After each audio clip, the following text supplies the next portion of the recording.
according to the OBS, we're back. So And hopefully, according to Steve, it's time for chips. So yeah. Oh, you still got those chips? I'm gonna also eat some chips. I went to the liquor store. Oh, wow! I just remembered. What? I just had a flash memory to last time we streamed where I was eating an Yes. obscene amount of chips. Yes. That's why I was doing a bit. I was being Dan. You were chewing. You were chewing so loud.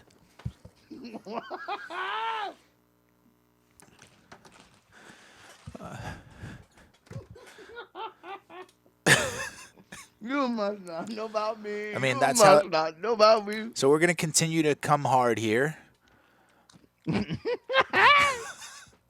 All right. So we're doing the interference. Who did we? Oh, we were checking. Oh, we can't check to see who's in the NWO because we've already started the card. So Yeah, that sucks. the interfering member. We can make. Wait, you want to just want to do a quick Google December or whatever January '98 NWO? Nah, it's fine. We could do Kurt Hennig. Give him a little rub, even more. Okay. Because we know he's in the NWO. That's So Kurt Hennig is interfering, and the winner causes the participant to get disqualified. The winner is Ric Flair. But the interference, Hollywood Hogan, no change, see? Interference DQ. It's a 4-star match. They didn't really care for the interference, but, I mean, they're pissed off. And if they're not pissed off, what's the point? World WCW Heavyweight Championship did not change hands. All in all, not a bad card. Ric Flair is on the way to becoming the face of the company. I mean, he already kind of is, but that's what we want because we want people Bret are getting to break behind. his heart. Oh, yes. Okay. Yes, now I'm seeing actually us on the screen. Perfect. Nice. Okay, so now we're back. We're back after some technical So if difficulties. this stream wasn't, we apologize if the stream was an audio podcast up until this point. I mean, what are you going to do? Just suck it up. You're getting free entertainment. Blow me. You know what I'm saying, though? Like, you're complaining for people who are having fun for you, and you're literally giving us no money. So this is for you, okay? Terms of service, up your balls. All right? Pay the So man. basically, Click the what links. Steve's saying is he's coming hard. Yes, coming hard at you. And I just realized you didn't flip my camera. I'm looking away from everybody. Come on, man. Well, whatever. I don't care. Looking away from who?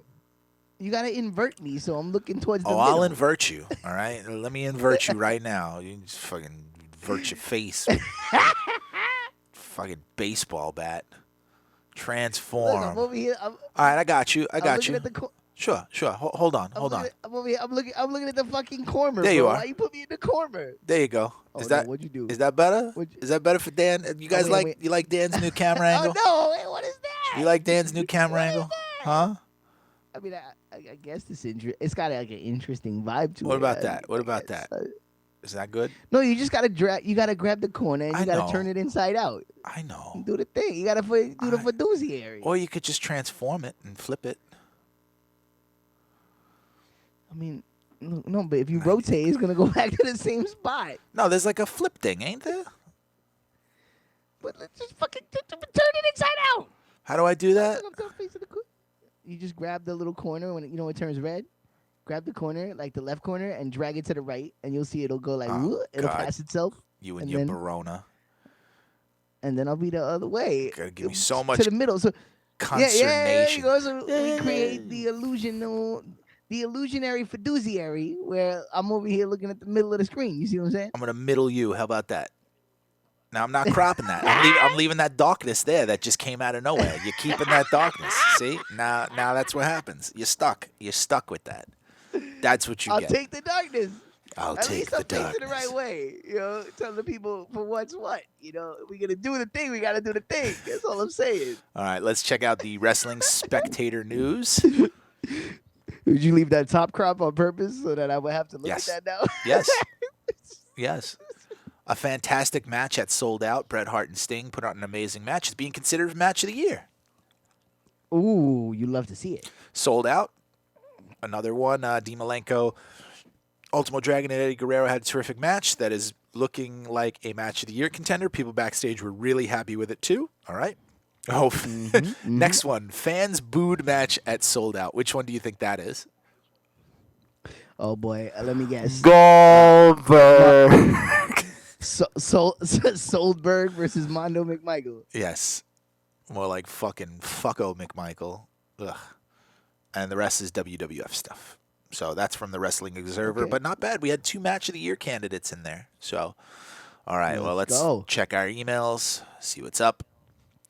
Aguila has made himself available to sign from the Indies. You should maybe give him a look. Future superstar. Yo, do you know who that is? Aguila? Do you know Yeah, who it's that is? Papi Chulo. Pap Chalusi. That's motherfucking S.A. Rios. That's Paps Chalusi. I mean, if he came with Miss Congeniality, then we could talk, but I don't think that's a package deal right now. We just finished for the real. recruitment of Magnum Tokyo, who looks to be a future superstar. He signed up with our training roster. Nice. Okay.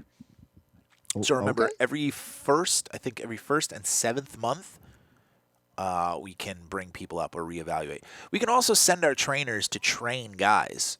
So if we feel like a guy is, tuturu, we want to raise him up, we send our trainer to raise him.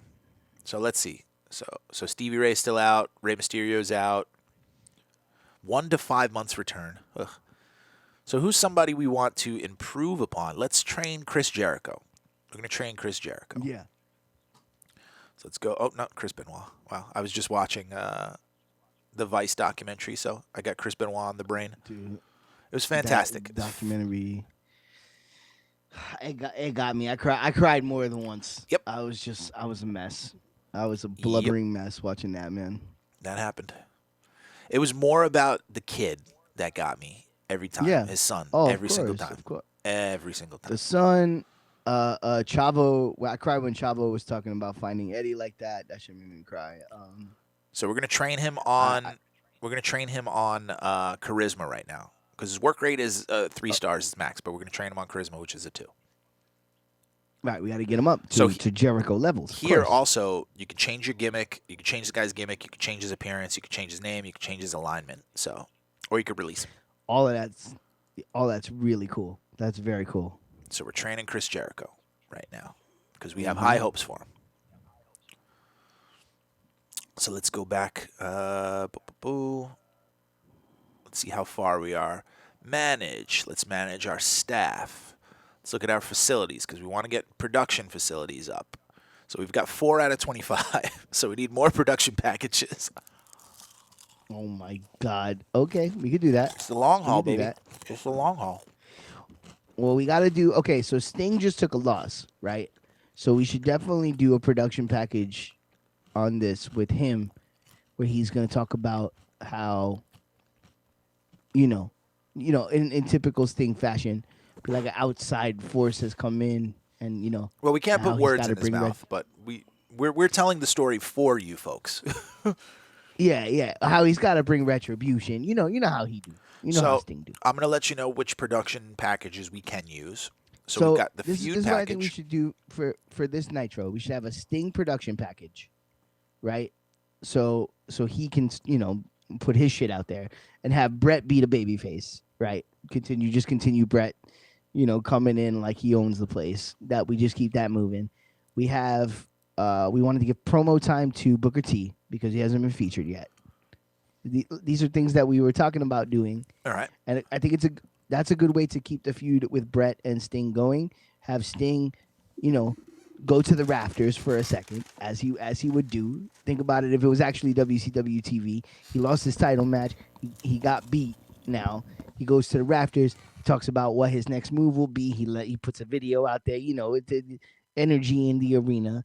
And Brett just wins another wrestling match, continuing his chip on his shoulder about I'm the best motherfucker here, and everybody knows it. And we move it forward that way. So as opposed to more direct confrontation.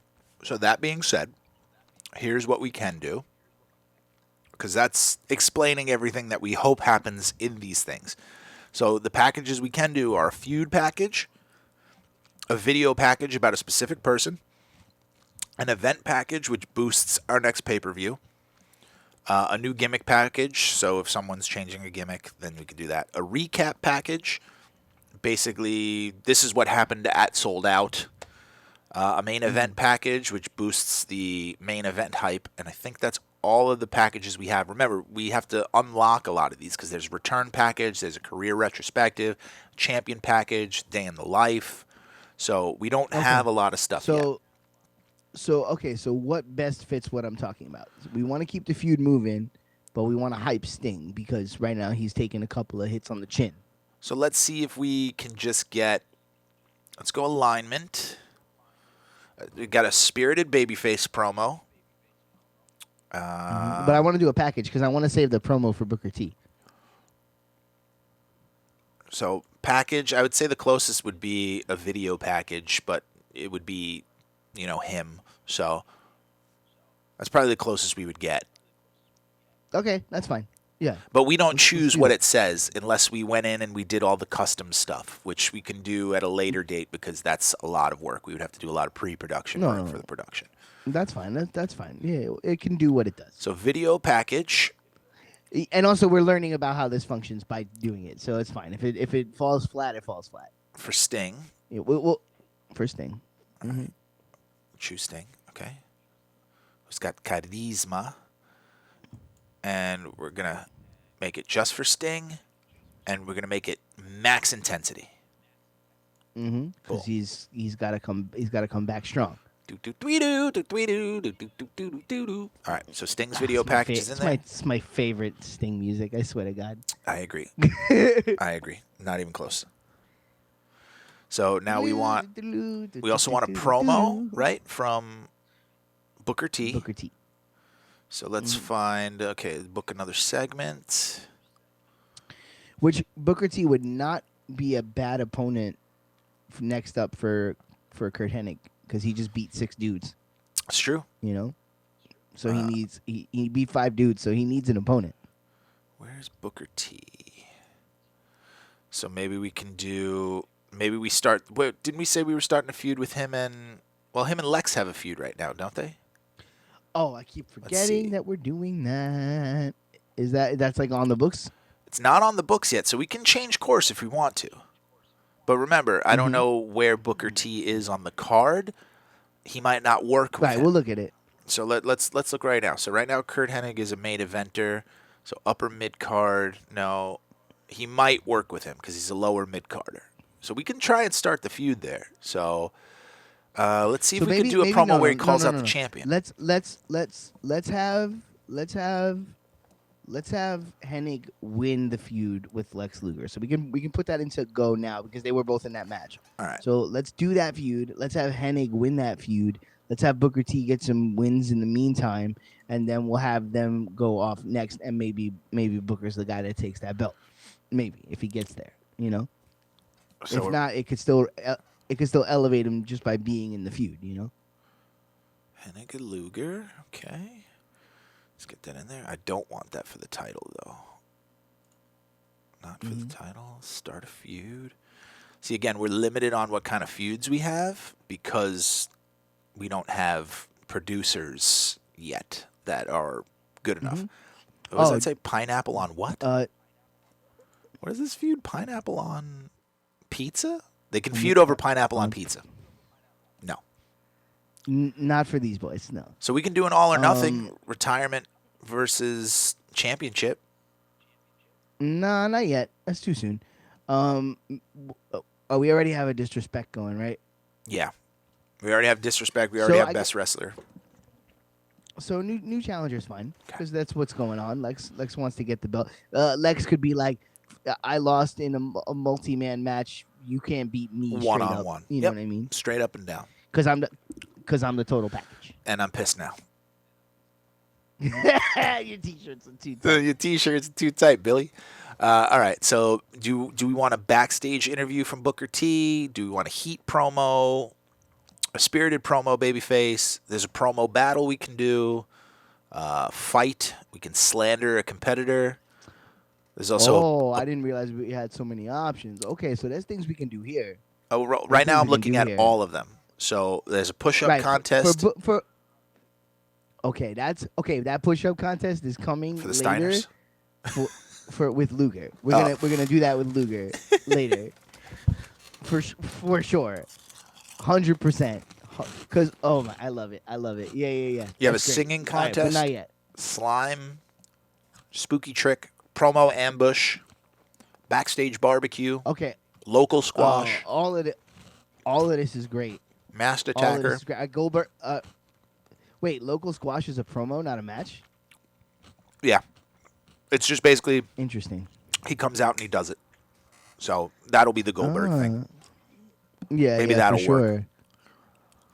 Yeah, let's try to So like let's we do gotta that. get Goldberg up, man. Let's do that. Yeah, because he is stinking the joint. I gotta check a thing. 2 seconds. I'll be right back. Do your thing and your thing. Where are you, Goldberg? Fucking Goldberg. Yeah, man. Sorry the stream was a little bit messed up. Is it fine now? Guys, let us know in the chat if it's working for you better. Where the fuck is Goldberg? There he is. An upper mid-carder, but still. That's what I want. I'm going to give it a 2 intensity.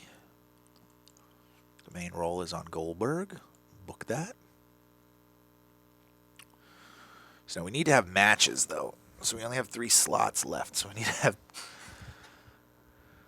we need to have some matches here.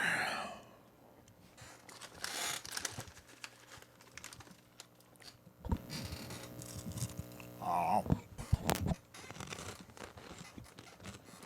So we should put Booker T in a match. Let him get a win. Something big. I'm eating like a frickin' gavone right now. Yeah, let's get Booker T a win. Where's he at?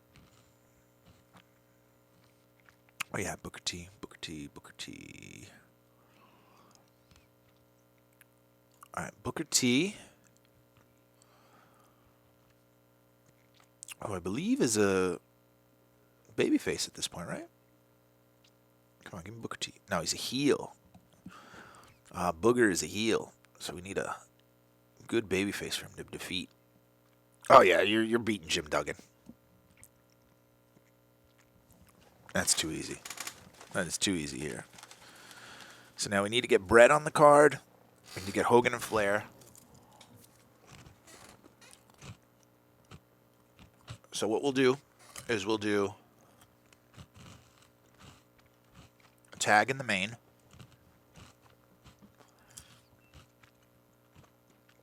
And we'll do Hogan and Hennig. Oh, no, we can't. What did I miss? Shit. We have to put matches in, so I'm giving Booker a win over Jim Duggan.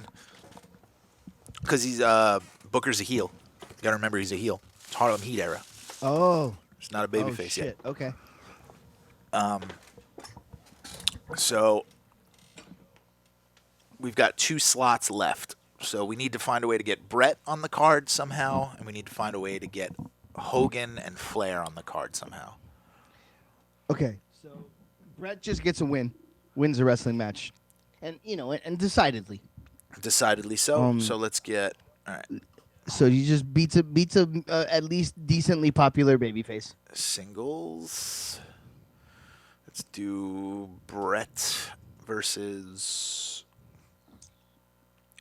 Savage, a heel or a babyface? Savage is a heel. Do you want to beat DDP or further down the card? Sure. DDP is 0-2. No, so let's go upper mid. We got to start treating some of these main eventers a little better. Yeah. So who's upper mid, baby, that we can just straight up pin? It's tough, man. We've got a lot of guys, but we can go as low as lower mid card. That's as far down as he'll wrestle. So we've got Hoovy. He could beat Hoovy. We got Dean Malenko, but we want to use him. Yeah, I mean, but Hoovy's much smaller. Is anybody like more physically,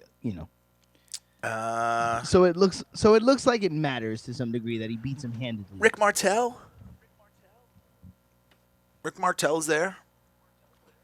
Yeah, he's got a high work rate. Let's do it. That's fine. All right, Bret Hart. So we got one more match left.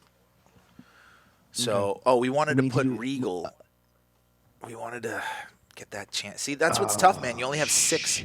So I'm going to actually delete everything on this card. Everything on this card is getting deleted. We have to rethink. Okay. So let's not do the Goldberg squash. We can save the Goldberg squash. All right. So let's get rid of everything. Okay, you want to start over. All right. Yeah. So we have 6 slots on the card. Only 6 segments. We'll do the Goldberg thing next show. Don't worry about Goldberg. So minimum 3 matches. Right. So keep the Sting package. Keep the Booker T thing. All right. So let's go back.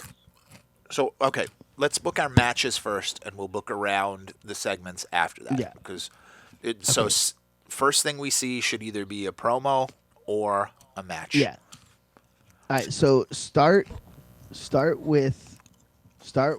Well, we'll order it later. Whatever. Yeah. Brett beating Rick Martel. That's fine, and we could do that early in the show because it's not got no main event hype. So we need it's literally just Brett flexing more of his muscle, being like, I'm the best, I'm here, everything is mine and you all suck.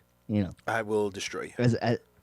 Yeah, everything has been taken from me. Moan, moan, moan, moan, moan, moan. As he's moan, moan, moan. Known to do. As he is wont to do. Yes, precisely. All right, so we've got. So now we need to get Regal in there for the title. Okay. So what we want to do is let's do Regal and get that title defense. Let's get Flair and Hogan in a tag match. Yes. Because Hogan can lean on the NWO and Flair can pull in one of his boys. Got it. I already got it. So it's going to be Hogan and Hennig, because Hennig interfered. Did the help. Yeah. Versus Luger and Flair. And that'll it writes itself. That'll be the main. Because I can't put that any lower than the main, and it's pretty disrespectful, to be quite honest. But Regs, and so the Regal match is the third match we have, and then we do the promos. Okay. So where's Regal? Steven Regal, does he have a feud currently? I don't think so. He does not have a feud. So who did we want against him? He's a heel. Who did we want against him for the television championship?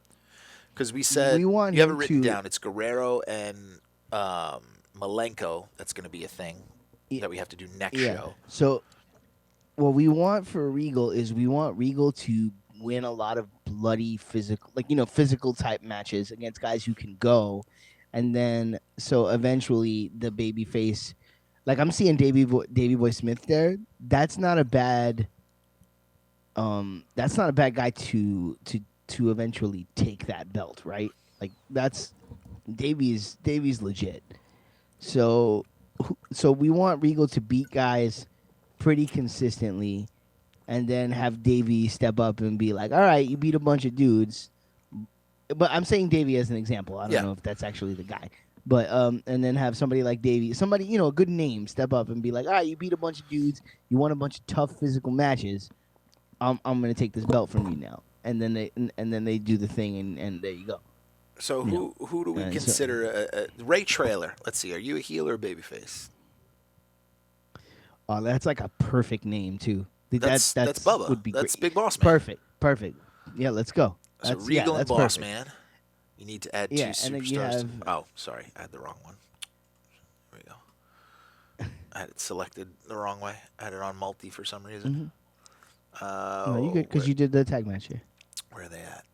Who did we say? Yeah, that's great. It was Bubba. Regal and Boss Man. Yeah. Regal and Boss Man. So let's go Boss Man. All right, next show we got to do something. Let me write it down. Next show we got to do something Regal. with DDP. Yeah, we got it's hard because we only have 3. When you have a big roster like this, it makes it infinitely more difficult. All right, so Rick Martel. Okay, bam. And that will be for the television championship. So, okay, now we have 3 slots left to do promos, segments, stuff like that. To keep, remember, we want to try and keep the feuds going. So, what feuds are not being used to Right. keep So them we going? got. So I want to do that Sting promo. My hope is that it Okay. will keep him hot and Brett getting the win. So by using them separately, we'll be upgrading the feud, right? I think. I don't know how the game works, but Yeah, I'm still learning myself. So, let's do a production I'm just package. booking it like how I would book a show, right? Let's get Sting to do some sort of video. Right, we had the video package, right, But that's it. Okay, for so there's a Sting. feud package which highlights the feud. Then there's a video package which we can highlight just one person. So, Right. So if we were to do a feud package, is probably good to do for a feud that we're not featuring on TV that day, yeah. right? So, okay, see this? Can you see the red lightning bolt and the 8 right here? Mm-hmm. So that is the Mm-hmm. feud. So a feud package will give us +8 to the feud, but zero Mm-hmm. popularity So to each person. But this over uh, here is popularity to the person, but nothing to the feud. nothing to the feud. Well, their feud is hot already, and Sting just took 2 losses. So maybe my video package idea is a good idea Okay. because we want to keep Sting strong, and he's already gone down twice. So we'll video You know? package Sting. Yeah. It just feels very Sting to like raise that intensity though. Yeah. It feels very Sting to do that, to take a loss the way he lost, to then you know what I mean, and then now he's like, okay, I've seen what's happening. Oh, it looks like it's turned into 1 star. Oh no, sorry, No, sorry. this You is already put different. it. This I is a see. different segment. Yeah. I'm like a half second behind, so it freaks out sometimes. You good? You Um, gooch. cool. So now, okay. So okay, So before we we can so either we do. want to do this. We have 2 more slots left. So either we can do one more match, or we can do one more match. We can do one more match and one more promo, or we can do 2 Okay, so promos. I got it. I got it. I got it. I got it. Fuck that promo. We wanted to do that Booker T promo. Okay. Fuck that. Booker T DDP time limit draw. Okay, I like that. Mhm. Book match, and that could Yeah, be. I just thought about it. I was like, we can feature them both. We can make them both strong, and this way we Do don't we want to start a have to wait till feud? next show. Do we want to start a feud between the two of them in the meantime? They're both Since baby though, right? no, Oh remember no. Booker is Oh, a do it. Yeah, yeah. okay. Great. Fucking great. Let's That, go. again, that's if he'll work with them.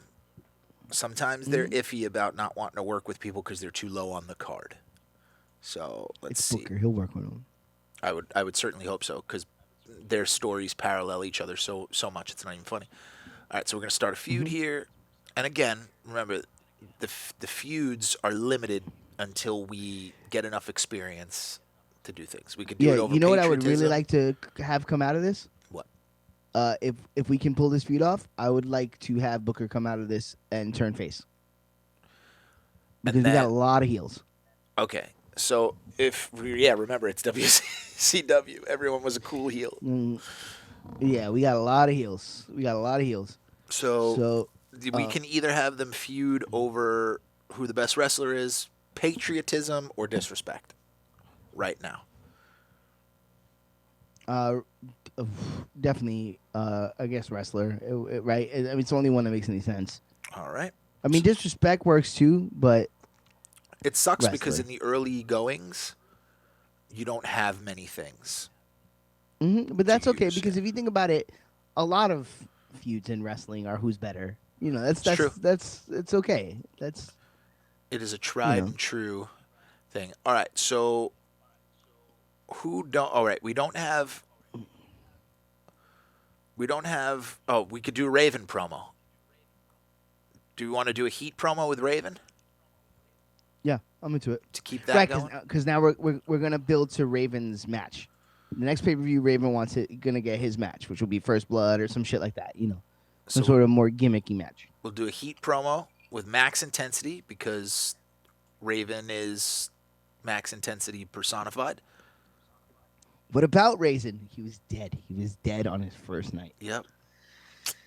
Why do you do that? Why do you bring in Raven and put him in a Raven, who's a great promo? You bring him in on his first night and you put him in with Chris Jericho, who can cut the nuts off of anybody, maybe second only to The Rock in his prime. Yo. Overall, Jericho's better because The Rock done lost it. Kirk Angel. Yeah, I said it. Yeah, he has. He didn't really have it, to be quite honest. No, he had it. He had it back. We can't. Come on now. 98, 99, The Rock was. Yeah, but it was. He just did the same things. Even- It's just it was new then. It's the only difference. Yeah, but it was hot. He had it. We were no, also he was young. quick too. We were also young, so was like quick. poopy fart jokes were like. Well, you know, I was never a Rock guy at the Yeah. time. He was never my dude. But he was quick. He was quick. He would cut motherfuckers. He was good. So He was great. time to structure the card. So oh my God, it's almost Super Brawl. 2 weeks to Super Brawl Saturday. Super Brawl Saturday? I don't know what's it called. Oh man! So Heat promo. So how do you want to structure this? Baby. So the main event is All right, obviously NWO versus Luger and Flair.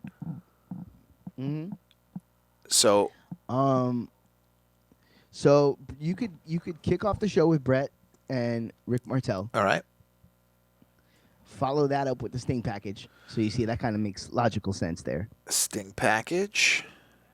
Mm-hmm. Like it comes like it starts right after the match, you know. All right. That's not bad. Do you maybe want to switch? Do you want to switch the Regal and Booker T? No, only because yes, but no. Yeah. Well, I just don't you know want what to I'm do the saying? title that dirty, but I get it because it's the television Yeah. title. Oh shit! What up? Do you know they way? Do you know WCW They way, 1998, baby? baby. All right. Oh, and what's cool? I don't think I showed you that before, but you can make multiple attires for people. So you got A, B, and C attires, so 3 attires for people. That's good. This game's This great. game is Dope. phenomenal. All right, yeah, so it's great. This is the card.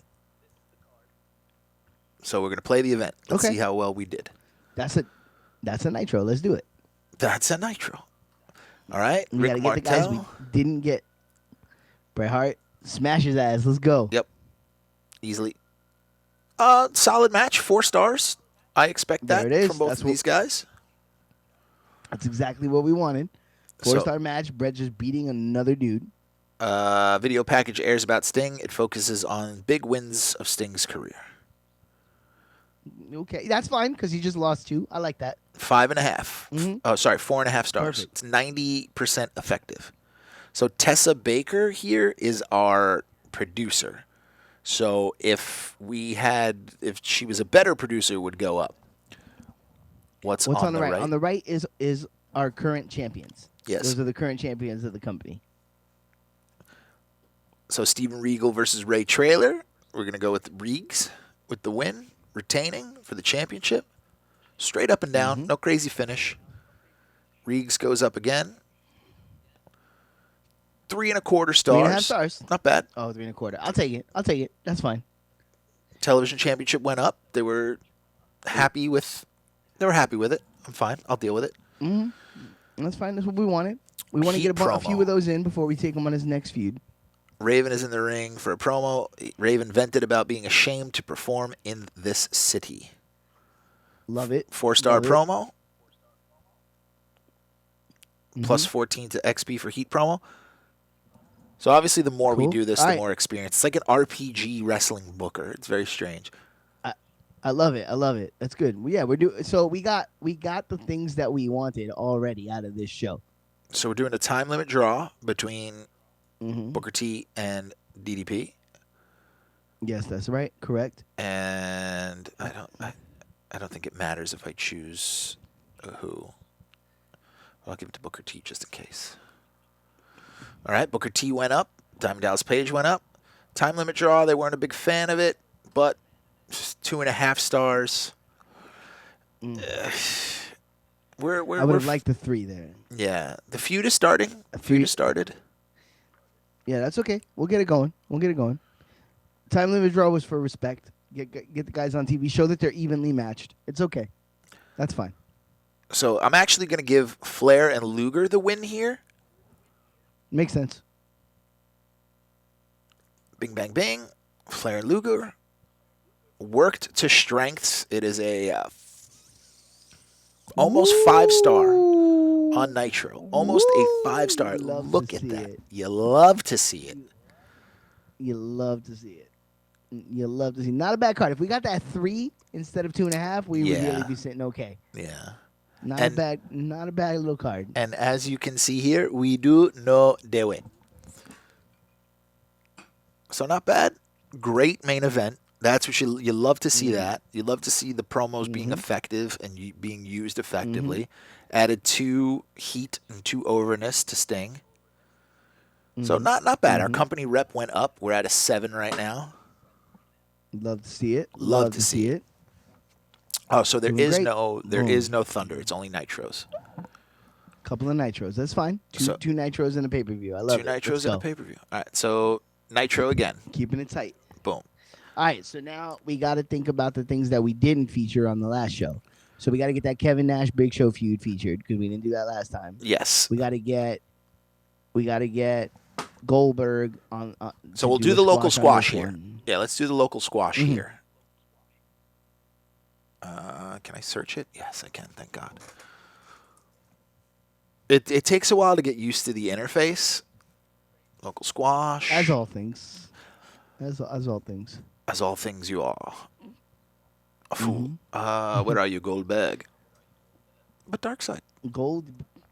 there you he said is. you'd make me a king. And so you are. The king of fools. Still one of my favorite lines in the history of animated television.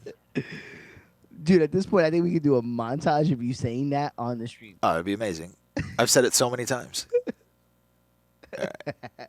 So, I love that you use that WCW logo, by the way. oh yeah, it's my favorite thing that they did at the tail end. Like they Holy shit. implemented it a week before they went out of business, and then WWE changed it slightly and used it for themselves. Like, yeah, we came up with this. My God, man. So we got the local squash. Can't believe what a petty man Vince McMahon is. How can you not? I think about that. I think about that Sting Triple H match, and I'm like, what a petty man. What a prick. So let's do a feud package. Well, how about you just got a major star? How about that? How about you treat it that way instead? You know, you fucking God damn it. I mean, you know, obviously the pain was lessened slightly because of my feelings towards Triple H. At least My time. it was somebody I love. My time Yeah, to shine. you know. NWO coming out to help Sting. Fucking get the fuck out of here. So we need to do something with the Steiner brothers. Do you remember the look on my face? Yes, I do. I distinctly remember the like it was almost you instantly got dry mouth from being so disrespected that you kept doing.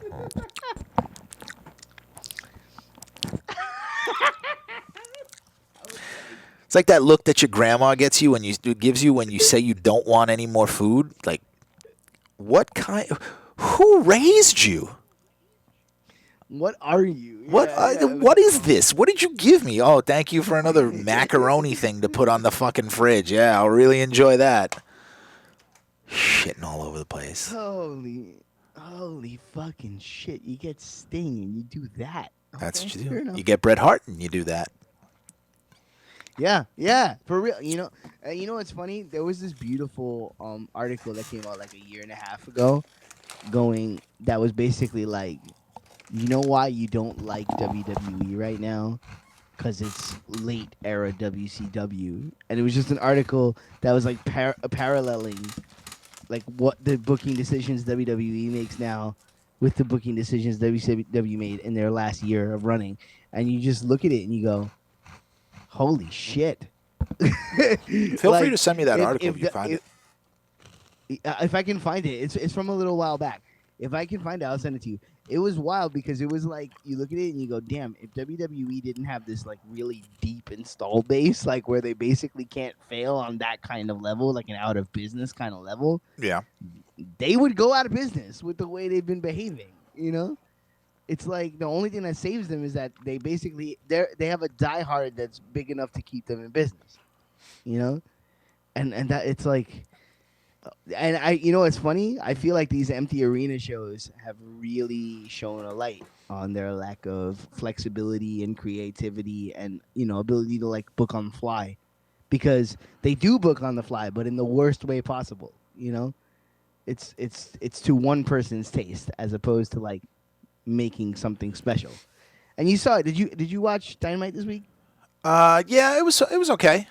Wasn't great. It was Wasn't okay. bad. I don't think it was as good as last week. I think last week actually had like a special energy because they had like the wrestlers around the ring, and I guess for social distancing, they didn't let them do it again. But I didn't love Cody on commentary. I thought He's he was terrible. Verbose. It's terrible. I was like, He's homie, not, shut the fuck up. not good. Not good at all. No, he wasn't good. But the key segments I thought all hit really well, and the Matt Hardy Jericho thing was fantastic. And it was the kind of thing where it's like, just let creative people be creative. Yeah, They're creative people. But here's the thing.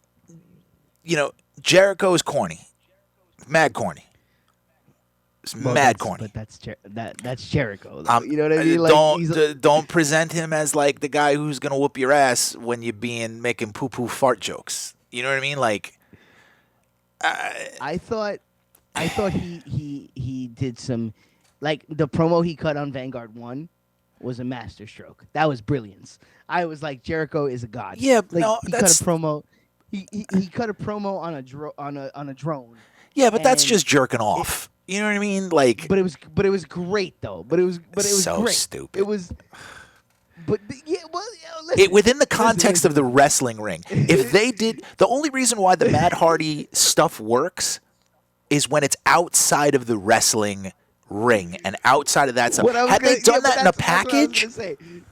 You're using the word stupid. Stupid. Everything in the broken universe is stupid. The whole thing is stupid. Like, okay, but the presentation, the presentation of it outside of the ring is what makes it. It's like this is its own universe. It's allowed to be stupid here, but you can't bring it into the same arena that you had Cody and Dustin beating the crap out of each other, bloody. It's ludicrous and stupid. It's gonna go there. It's stupid, but because it's fucking, it's just a jerk off show. Here's the thing. It's gonna go there. They're gonna do all the production shit. It's coming. Why? It's coming. Okay. They were not in a rush. Why did they rush and not do it that way? There's no rush. What they did with that to me is, if you fill that crowd in with human beings, you're gonna get the pop, and the pop is gonna show that Matt Hardy is a legit star because he would have got the pop. It would have been huge. The whole room would have went nuts. So you're working for the pop. And you're working for the pop. That's now not they're good. in the empty arena. Now here's the thing. Last week, right? I'm sure you watched the segment. Last week, I can forgive it a little bit because of they clearly had technical problems. Yes, for like sure. I know what improvising looks like. It doesn't wrestling or whatever, it doesn't matter. I know what improvising looks like. Jericho and Sammy Guevara were improvising. They were keeping the ball in the air while they were figuring out what the fuck wasn't working properly with the drone and all that. There was a little bit of time displacement that like made the segment linger longer than it should have. Now again, to AEW's credit, and this is why I like watching AEW, they're very good at taking what happens and pushing it forward. So Sammy Guevara had to stall for time on the mic. And so he started throwing out lines, one of which was about Brandy Rhodes. This week, they kept that going. They furthered that. Now they're using that. Sure. It was clearly an improv line. It was clearly off the top of the head. It kind of landed even a little cringy when he said it. It's hot shot booking. It's Vince Russo booking. It's like, oh, he said something. No. It's okay. It popped the boys. There was no one there to pop. How do you know it worked? Oh, because the boys in the back thought it was funny? Come on. It's not about whether or not it worked. What I'm saying is the fact that instead of going, they're using it and molding it. And to me, I think, like, what I don't like, and this is something that WWE does all the time, is when you pretend like things that happened in front of the audience didn't happen. Didn't happen. For sure. Agree with you 100%. It's not gonna be perfect all the time. I didn't love that line when it came out of his mouth. I kind of went like, you know. But the fact that they are now gonna shape that into something that gives Cody a reason to want to punch this dude in the mouth. Now that's something you can do at some point. You can put those guys in the ring, and Cody has a legitimate reason to want to punch this dude in the mouth. And just that little bit of like that happened on TV, so we're gonna use it. I respect that. I like that. I'm like, don't eliminate things that happen in front of people and pretend that they didn't happen. You should Find a way to incorporate it. you should absolutely eliminate it if it sucks. And what did that do? It sucked. You said yourself, you cringed. The only thing you liked about it is that they continue to go with it, which showed a little bit of balls. But I liked it this week. I liked what they did with it this week. This week they handled it better. Because guess what? They planned it.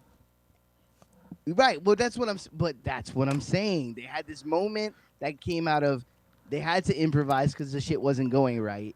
So either you can call that an awkward moment of TV and never bring it up again, or you can fold it in and do something cool with it, which I thought they did. Like the way he was like blowing little kisses to her, like doing that little bit now, where it's like Cody's going, "Yeah, keep talking about my wife. Go ahead." Like now it's like, "Yo, I kind of want to see Cody punch this dude." Whereas when that line came out of his mouth, I thought it was just, it was clear. To me, it was just like he didn't know what to say and he threw that out. Yeah, like, I like this. So I'm watching Lana and fucking Bobby Lashley and Rusev again, and another one of those stories. But it's better. No, that. it's the same shit. It's the same because awful, stale No, because trope. if it was Lana and Bobby Lashley, they're gonna give him 15 minutes. That's not 15 minutes. That's not even 30 seconds. You know what I mean? It's what I like is it's like a layered cake. You know what I mean? There's all this heat now. You got between the elite and the inner circle. There's this heat there already for the program that they're doing, but there's these little micro layers in between. Now, again, while I didn't love the way that line came out of his mouth and the way he delivered it, because he didn't. It was, like I said, it was clear, it was off the cuff. But what they did with it this week was cool. And Cody referenced him on commentary. Again, in a quick line, just like, "Hey, go ahead, keep talking about my wife." And then they moved on. And that was great. So now, if 2 feuds from now, you could, in the back of your mind, you would believe it if Cody, down the line, Cody, who in this company is booked like a main event guy, and Sammy Guevara, who is not there yet, just by these little interactions down the line, you could actually believe it if those two spin off and feud legitimately. And so it's basically taking something that could have been a wet fart and turning it into it could be turned now into something that could be good television. Or it won't. And what I'm saying is, or it won't. But here's the thing. I already had my moment where I was like, I'm not sure where this AEW shit is going. And I took a few weeks off, and I started, and the whole time I wasn't watching, they had great TV after great TV after great TV. And I caught up, and I came back, and I was like, holy shit, they're doing long-term booking. Now, it's a young company, they're making mistakes, they're not hitting home runs on everything they try, but at least they're trying to book things long-term. How are they trying? You just contradicted yourself. You're saying they're creating all of these little mini things, but they're doing long-term booking. It's not. Yeah, because they're dropping all of the threads. All of the threads that they layer, they disappear. Where's Pac and Hangman? That died. Well, okay. They definitely took that. Well, because they what they did with that was they took Hangman and they turned it into this angle of him with the elite, and then they shifted Pac into this stable with the Lucha Bros. Moxley and Jericho. Well, he took the belt. Yeah. Now they're moving. They're moving. So moving you wasted they're moving that. They're moving towards now. They're moving towards Moxley and Jake Hager. So Wow. he's still in there. Riveting. Instead of 2 money guys who have a history, you have one blow-off match where he wins the title. It's hot shot booking. It's that should be that's a long-term feud. Wasted. for the title. Wasted. Hold on, wasted, or is he still feuding with the? He's still feuding with the Inner Circle. They're So trying it's to not like it's it's not like they can't go back. But also, okay. Specifically, that we're also dealing with how they have to book now with the situation that we're in. sure. So maybe, and I'm not throwing it out there like this is definitely what they're doing, but maybe just like they're holding off on the fucking War Games match, maybe it's like let's get some tertiary shit going and let's not blow our nut because maybe this might only be a month before we're back on the road proper. You know what I'm saying? There's specifically right this second, right now, I see a little bit of a circle the wagons mentality going on. Of let's he's still going with the Inner Circle, but now let's have him feud with Hager. Let's hold off this, and hopefully we get our playing in front of people privileges back. But You know what I you're mean? not playing to your strengths at all. You But, have do you see where I'm coming from with that? Yeah, and it seems like it's not good that's though. what they're doing. But If anything, yeah. If anything, you have the freedom now to do whatever you want because there's no one there. The reactions are manufactured right now. There's no one there. What I'm you saying can is do at least they're trying whatever to be creative. you want. How? I don't By feel putting anything creative coming out of WWE. Creative? WWE is like Creative what's is happening. What is creative about Jon Moxley and Jake Hager? What is creative about wasting a feud between two of the best talkers with history and a personal issue on one match that you just blew off? That's not creative. Vince says we need Vampiro. Everyone needs Vampiro. But I don't think it's blown off. I don't like that's what I'm saying. I don't think we've seen the last of that. I don't think it's over forever. I think it's just right now. He's got the belt. Jericho's focused on this team versus team match, which remember they said was going to happen this week on Dynamite. Wasted. And they've now since changed their tune and said we're going to hold off on that match so we can get back in front of people because that match deserves to be in front of people. See what I'm saying? So like, AEW gets credit for doing ballsy things, but WWE, who's doing WrestleMania in front of no one, gets no credit. Well, hold on. Let's see that. I'm not shitting on that. I'm not saying you are. I'm saying in general. That's the narrative. Don't fall for the narratives. Listen, no. I'm not falling for no narrative. I'm going on what I saw. Watching the empty arena WWE shows showed to me a very decided lack of creativity. And the proof is in the pudding. Since Dynamite, WWE changed their angle, hard cam, to match Dynamite. Because it was better looking, better presented, felt more like a TV show, better use of what you have. Like the fact that they had to see Dynamite put the hard cam towards the ramp before they moved it themselves, to me is like, come on. And the guys. proof is also in the pudding here. You're saying that it's not as creative, but their ratings have gone up every week since there's no audience in the crowd. Because everybody's interested in what they're looking at. Exactly. It's not just see this. I don't think that it's just the novelty of the thing that's drawing people in. I think people want. Have you enjoyed the? Come on, can you? They're tell both me with a average straight face shows. You've enjoyed those WWE shows. I've enjoyed neither of them. They're both average shows. No, last week's Dynamite was not this pretty week. good. I'm not saying this week, whatever. It was pretty good. Last week, I genuinely enjoyed. I don't think that should have wasted. That was still a good wrestling show. They wasted two debuts. They wasted two debuts. All of that. Well, what are you gonna do? What are you not do it? Do it the next week. If you're struggling to find things, and they're still in front of nobody though.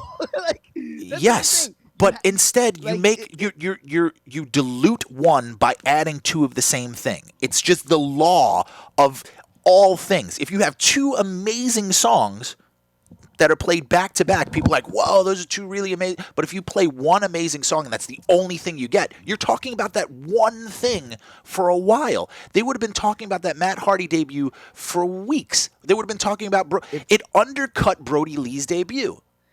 Okay, but do you see how they immediately course corrected that with Brody Lee this week? He was awesome.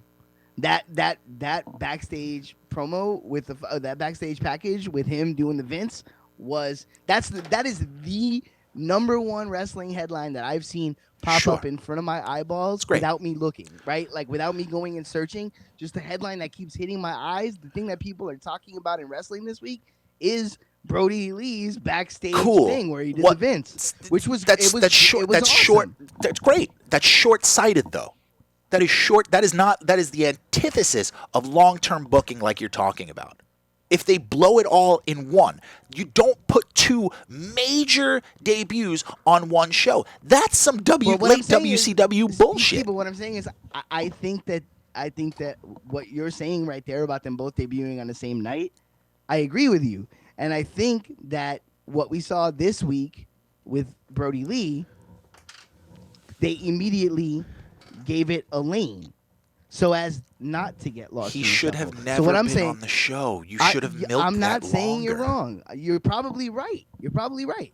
But at least now they said, okay, we gotta do something to give this some sizzle. And I don't know if it's his creativity that's going, hey, I want to do this. I don't know who's got it, but whoever made the decision to take that character and that Dark Order thing, which mind you had no steam before Brody Lee was attached. For sure. To take it in this direction, now it has steam. If it had So no even if steam, you could have just left it there for a bit and built it more. Imagine if it was I the agree with you. higher power angle, same sort of thing, but instead of Vince McMahon, it's Brody Lee. You know what I mean? Like the Exalted One thing. They wasted it on two characters that are, I don't want to say similar, but they both have. But do you not see how in a week they already, if that's real, and I feel what you're saying. So going on that principle that you're right, that debuting them both in the same time was a mistake, and really you should have had one to focus on it and then do the other one later. Saying that is completely 100% right. Saying that is a booking mistake. Mm-hmm. Already in 1 week, they've made the move to keep them both interesting. That's what I'm saying, and that's what I'm seeing. I don't think that Matt Hardy is see- very interesting right now. That character is only interesting in the context of the paradigm shifting things it was doing outside of the ring with production packages.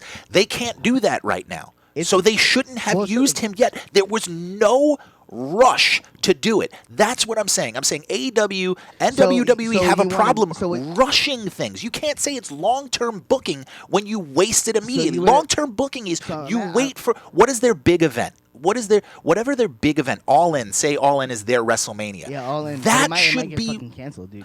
That should might be not what be they an All would In. build to. That's what they should be building to regardless. I think I want to answer this that question we're in- real fast before that. Are you saying that when guys get called up the night after WrestleMania, that's bullshit too? When they do a bunch of them, absolutely it is. I'm saying it undercuts Yeah, I agree with things. that, actually. 100%. I agree with that.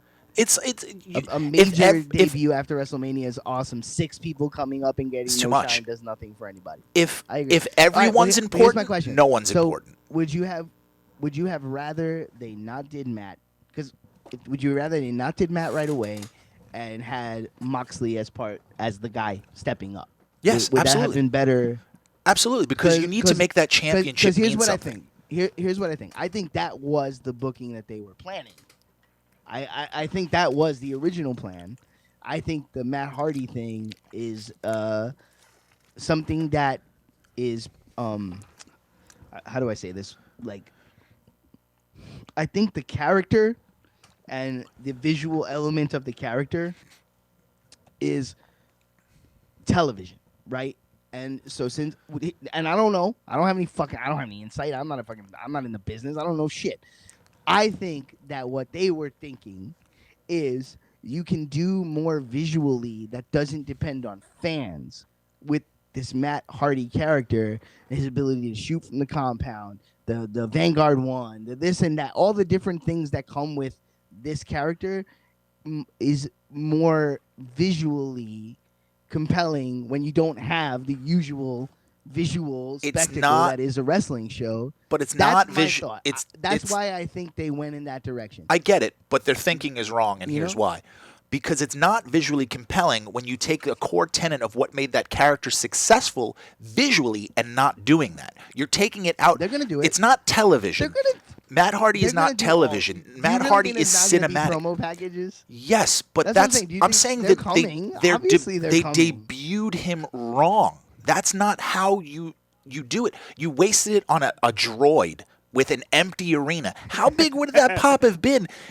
And if you do the video packages or do you do stuff from the But how did compound you about really him coming? not love the Jericho Vanguard 1 promo? Like, come on. But that's Come again, on. that's like laughter jerk off stuff. Sure, it was fun. I don't want this to be That's what fun. I'm saying. It was great. It was great. Listen, as long as the match is physical, right? And it But even now I looks don't- like they might be spinning. But now I don't looks like buy they it. Might be, but it looks like they might be doing Jericho Matt Hardy. It looks like that might go from here. Oh, I don't mind so that. so two And- X and I- so and I two ju- so the wait thing is, wait. So the last two major feuds that these guys have had in the main event for this place that's supposed to be the future and a place for new people to have opportunities are almost 50-year-old WWE offshoots. Fuck out of here. Fuck out of here. Yeah. No, Come but on. they're- The, come on, but the you know, identity of the you- company when they started is completely different than what it is now. They're getting more in line with WWE, and people are saying it's this alternative. It's not. It's the same fucking thing. It really is. But people just they lose their minds over it because it's new. It's not. Orange Cassidy is the worst gimmick and the worst thing ever. He is the Santino Morello of AEW. I'm sorry. People fawn over it. I don't get that either. Here's the thing. Awful. Here's the thing. I see what he is, but what he is that. What he is a Sure. Santino Morella. And there But is a that's the thing. spot on the card for that. I don't see. That's what I was gonna say. Yes. I don't see that as a negative. It is. Look. No, I don't think so. I don't think so because I don't think I. And you know me. I love. It what is. my- It is when what it's is- presented as if what- one what is should the- be serious and one isn't. What is the thing that I love most in wrestling? You know, and you Doink the know because Clown. you're my fucking best friend. You've known me my whole life. It's Doink the I Clown. love work rate. I love Sure. believability. The reason Bret Hart is my favorite wrestler of all time is because he brought an air of seriousness and of contest and of suspension of disbelief. Which to Orange Cassidy everything he did. can do. So He just that's what doesn't. I'm saying to you is that that's me in a nutshell. But at the same time, those are the things I like. I like a physical. That's what I'm into in wrestling. I like I like presentation where it matters and the shit's not a joke and the shit is people going at it. That's what I dig. But that being said, there's room for comedy on the card. Look, Sure. if Orange Cassidy is taking the world strap off of fucking John Moxley, holy shit, we got a problem. But what I'm, you know what I mean? but what I'm saying But is Orange Cassidy as a gimmick doesn't set me. one is received as this. Hold on. He didn't beat Pac. He One- got tapped out by Pac. You know what My I'm saying? issue is Like- one is received as if it is the next coming of something, this great brilliant idea, and the other is perceived as hokey bullshit. It's because there is a bias on both sides by people, and that is a jerk off thing. Orange Cassidy could work. Right, but you're Let not the talking man to people. work. You're talking to me. You know I don't have. I'm this saying in bias. general. I want to watch. I want to watch good wrestling. I don't give a shit about who's doing it. Like I want. You know what I would love more than anything else? For there to be a bunch of successful companies and for there to be legitimate competition, so Sure. everybody's working their ass off. That's what I want. just think I that don't- they're I'm getting praised by people for no reason other than that they're brand new. They've delivered on very little of their that- promise. Yes, I agree to disagree. I'm going to ask you a serious question. Sure. How much AEW are you actually watching? I usually And I'm being honest. watch. How much are you watching? I didn't watch this week, but I've watched the last 4 weeks.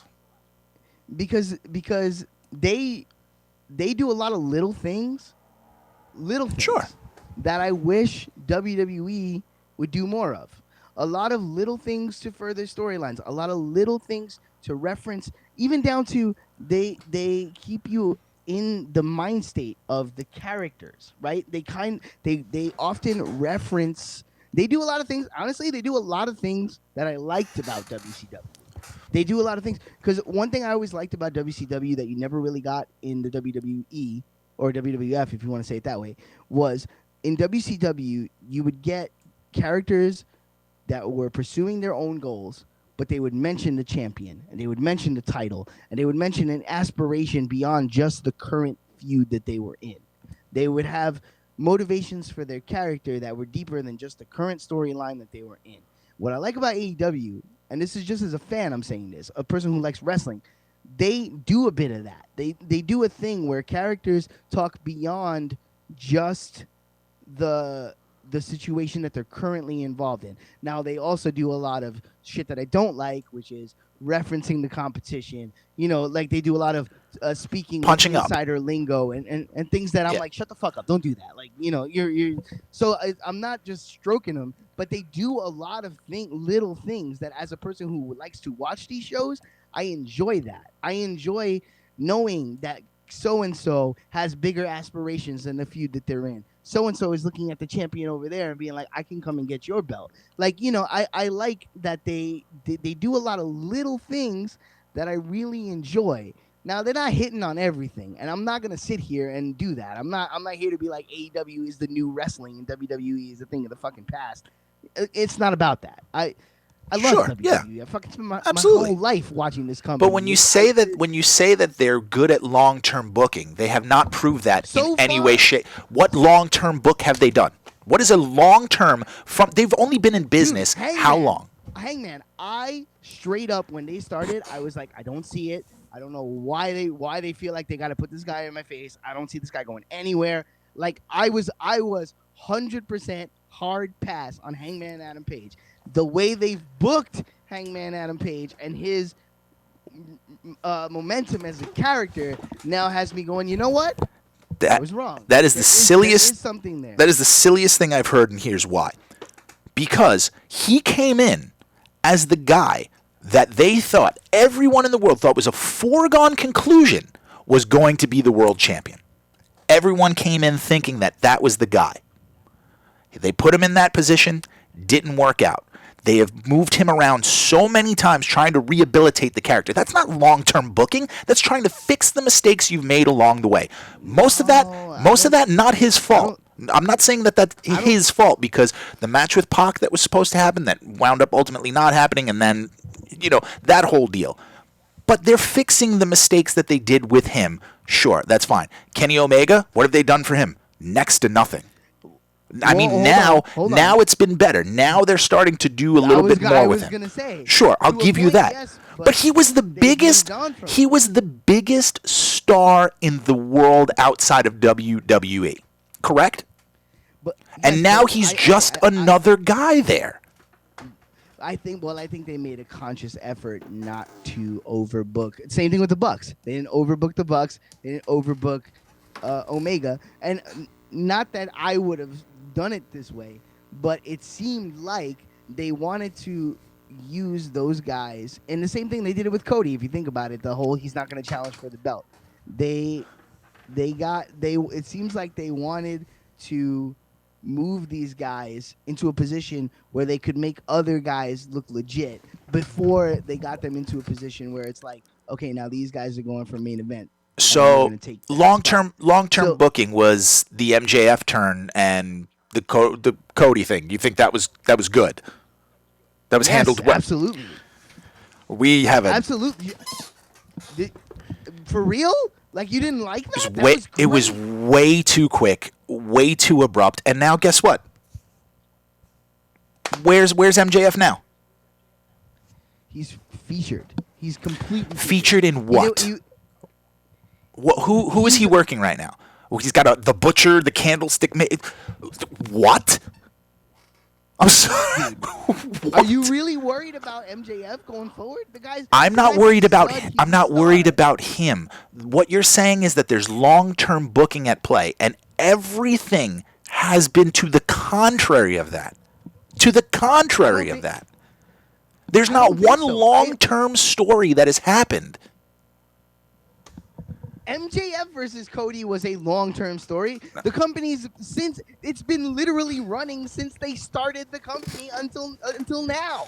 Since they started TV until now, they've been running that story. The turn happened in week 3.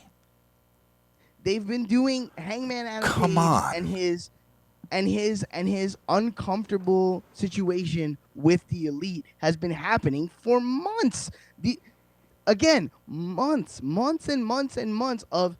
Now, granted, it's doing this. They have a through line, and it's going like this, and it's going like this, and it's going like this. But they're maintaining the through line, and that's what I'm saying. Even right now with Moxley and Hager, yes, that's not Moxley and Jericho, but it is Moxley and the Inner Circle. So even though it's going like this, it's still on the through line, and they've been doing that with a lot of the storylines, even down to fucking Dustin. They hurt his arm. They brought him back. They folded it in. They used it. They constantly reference things that happened before and fold it into events that are going on. Listen, is everything perfect? No. Their entire women's division is a mess. It's essentially useless, and their tag team division, while great, is just an athletic display. It's gymnastics. There's nothing there that makes me want to see people fight. I agree. I see. That's what, like, when you say something like that, I'm like, I completely agree with you. But I don't think you're giving them enough credit for the things they're doing. Oh, for sure. The things that you're saying that they're sucking at, I completely agree with you. The women's division is trash. They're sucking at long-term booking. They've dropped so many balls. They've dropped so many balls on things. The one thing that I feel that they got right. Maybe I have more faith in what they're doing than you do, because I see little nods and little winks towards things. That these things that you're saying they for drop, sure. I see them. Here's the thing. I see them too. I see them too. They don't follow up on them. They never lead to anything. You're not seeing anything that other people aren't seeing. It's there. They don't capitalize on them. They leave them fucking hanging. They don't do anything. They fucking blow it off too soon. Jericho and fucking Moxley, immediately he wins the title and then that's it. Oh, he's going to feud with his cronies? This is your major title. You have one opportunity. This is your first year, and you've already wasted that. That first interaction between the two. But here's the thing: the way they've booked Hager, he's more than crony. Now, listen, if you don't like Jake Hager or Swagger or whatever the fuck, if you don't like the dude, if you don't think that's not the point, the guy is a viable star, that's one thing. That's not the point, because but they are presenting him as such, though, is what I'm saying. But they're presenting him as a legitimate threat. But he's not, and here's why. He's not in the same league yet. You're trying to use the belt to make the man. And by using Jon Moxley, you're trying to make Jake Hager again. And guess what? Jake Hager is another WWE guy. You know what I mean? Yeah, like, you have to use... Come on. Real, though? Like, what was he in WWE? Like, he was a world champion. Like, come on. He was a world champion and one of Chris Jericho's guys. You know what I mean? Like... But who, for real? With the exception of Adam Page, and even Hangman is a little, who is a homegrown quote unquote guy, a non-WWE guy, who is in the main event picture, who is a legitimate threat for the title. But name one. Answer the question. Answer the question.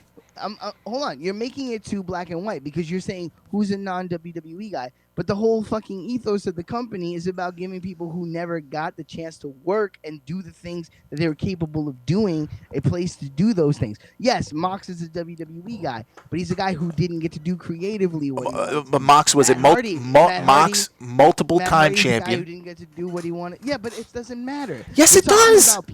Yes, it does. When the basis of your brand is the way that people bought into the brand was, this is an opportunity for fresh faces to be creative as well. These fresh faces are not being put at the forefront at all. Do you think MJF should be in the main event title picture?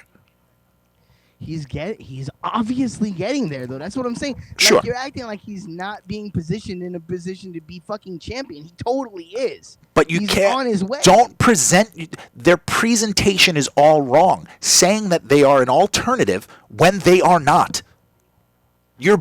People are buying into the buzzwords, and it's sickening.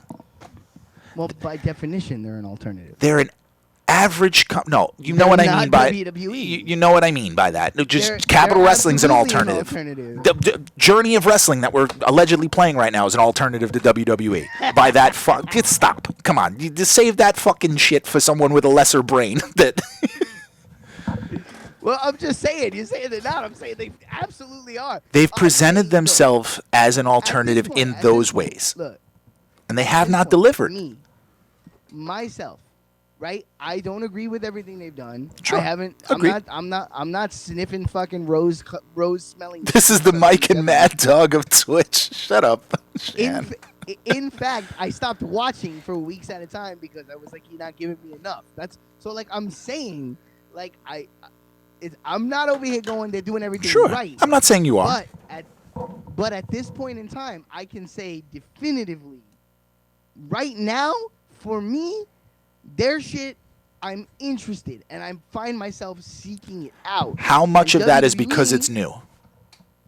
it has nothing to do with new. Okay. I like what they're doing. I'm enjoying what they're doing, and it's the thing. Like, it's not about new. I don't give a fuck about new. If we're talking new, NWA is like on some shit right now, right? Like the oldest thing is the newest thing somehow, and it's amazing, and I love it. But what I find myself constantly interested in where characters and storylines in AEW are going, because I so far, at least, I can't go this, and this is gonna happen, and then literally turn on TV and watch this, and this.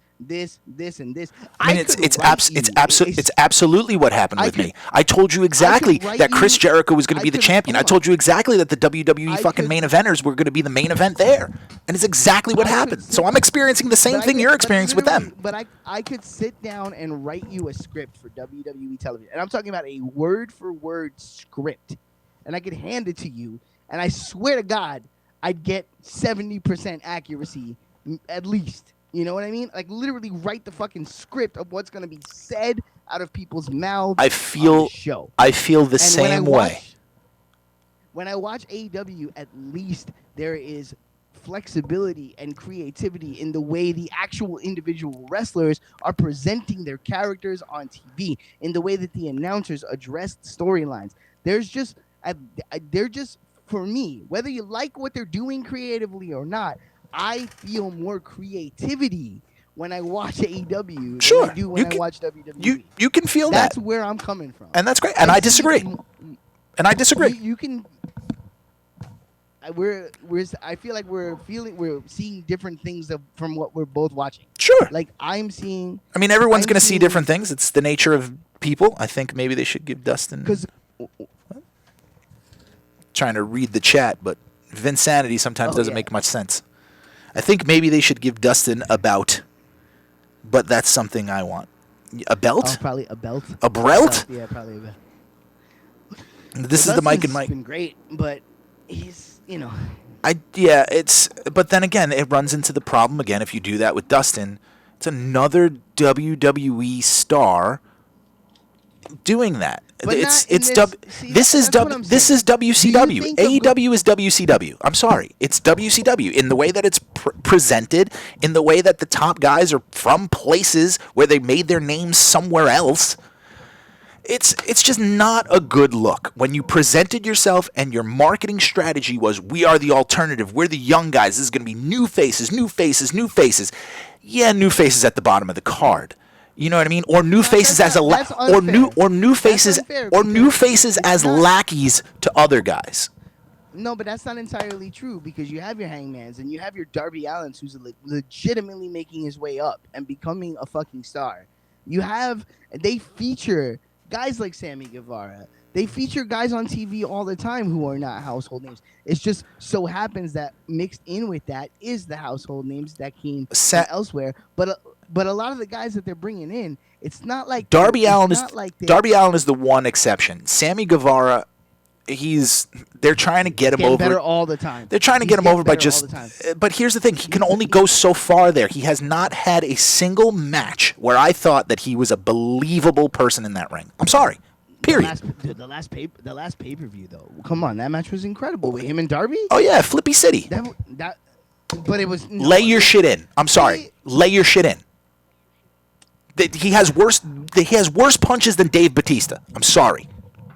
Fair, but at the same time, it starts with a lockup and it starts with a punch. If you can't do those, you lost me. If you can't do the basics, you lost me. He's a great talker, though. It's just their characters either have and it's wrestling wide. I'm giving pause.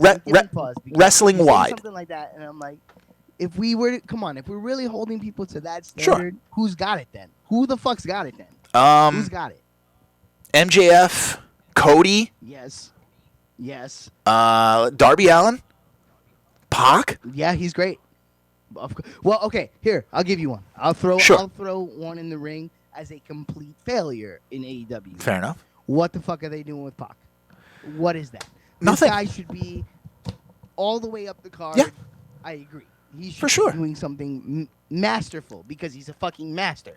The guys And, like, the guys that they're getting right, they're only getting half of the. And this is business wide. This is WWE. This is AEW. Hell, this is fucking Capital Wrestling.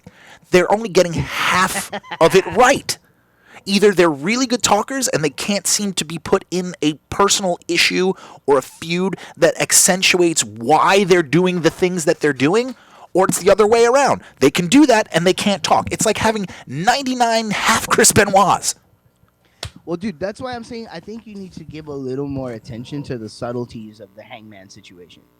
I think that you're missing some stuff going on there because I was all the way out on that dude. I was literally like, I don't see it. I think they pulled the gun on this guy too fast. I was literally going, I don't see it.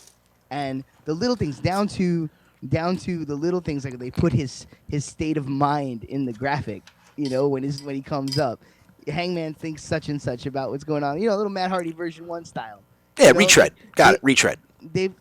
Oh, stop it. Come on. I mean, everything in wrestling is retread. Really? Yeah. That's, Everything in wrestling is retread. Really?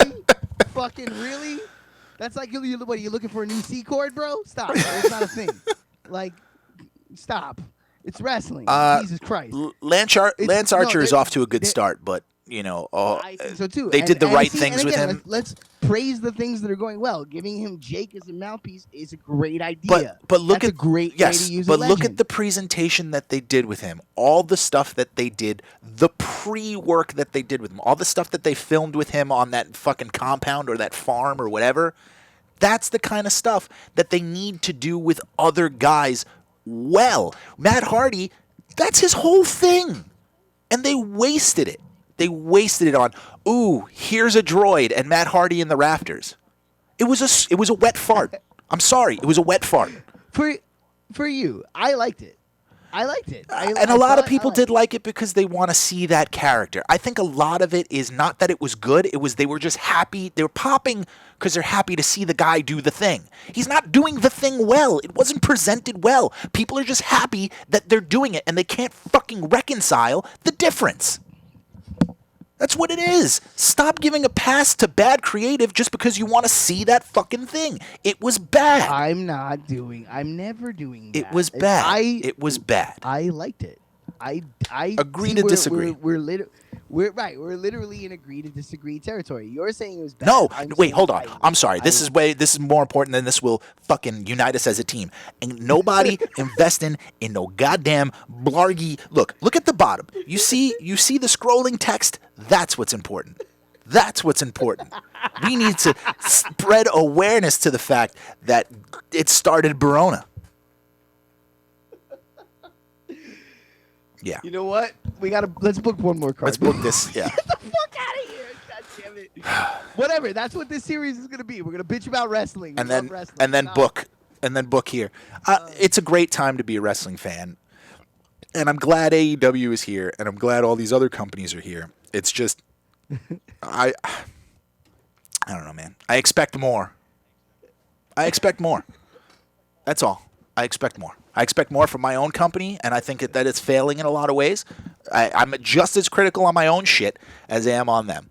So, fight me. You know what? Fight me. Like, if not it you. doesn't come across, I enjoy having these debates with For you. sure. I enjoy For it. sure. Because we're here's the both thing, passionate dude, people about it.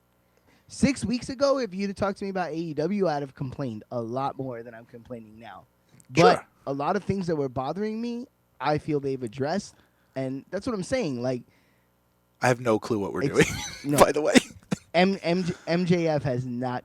No, he's not a Blargy Stone investor. No. You're spreading propaganda. It's good to see you guys. I saw your channel. Oh, cool. Well, I'm glad. Make sure you guys hit that follow button.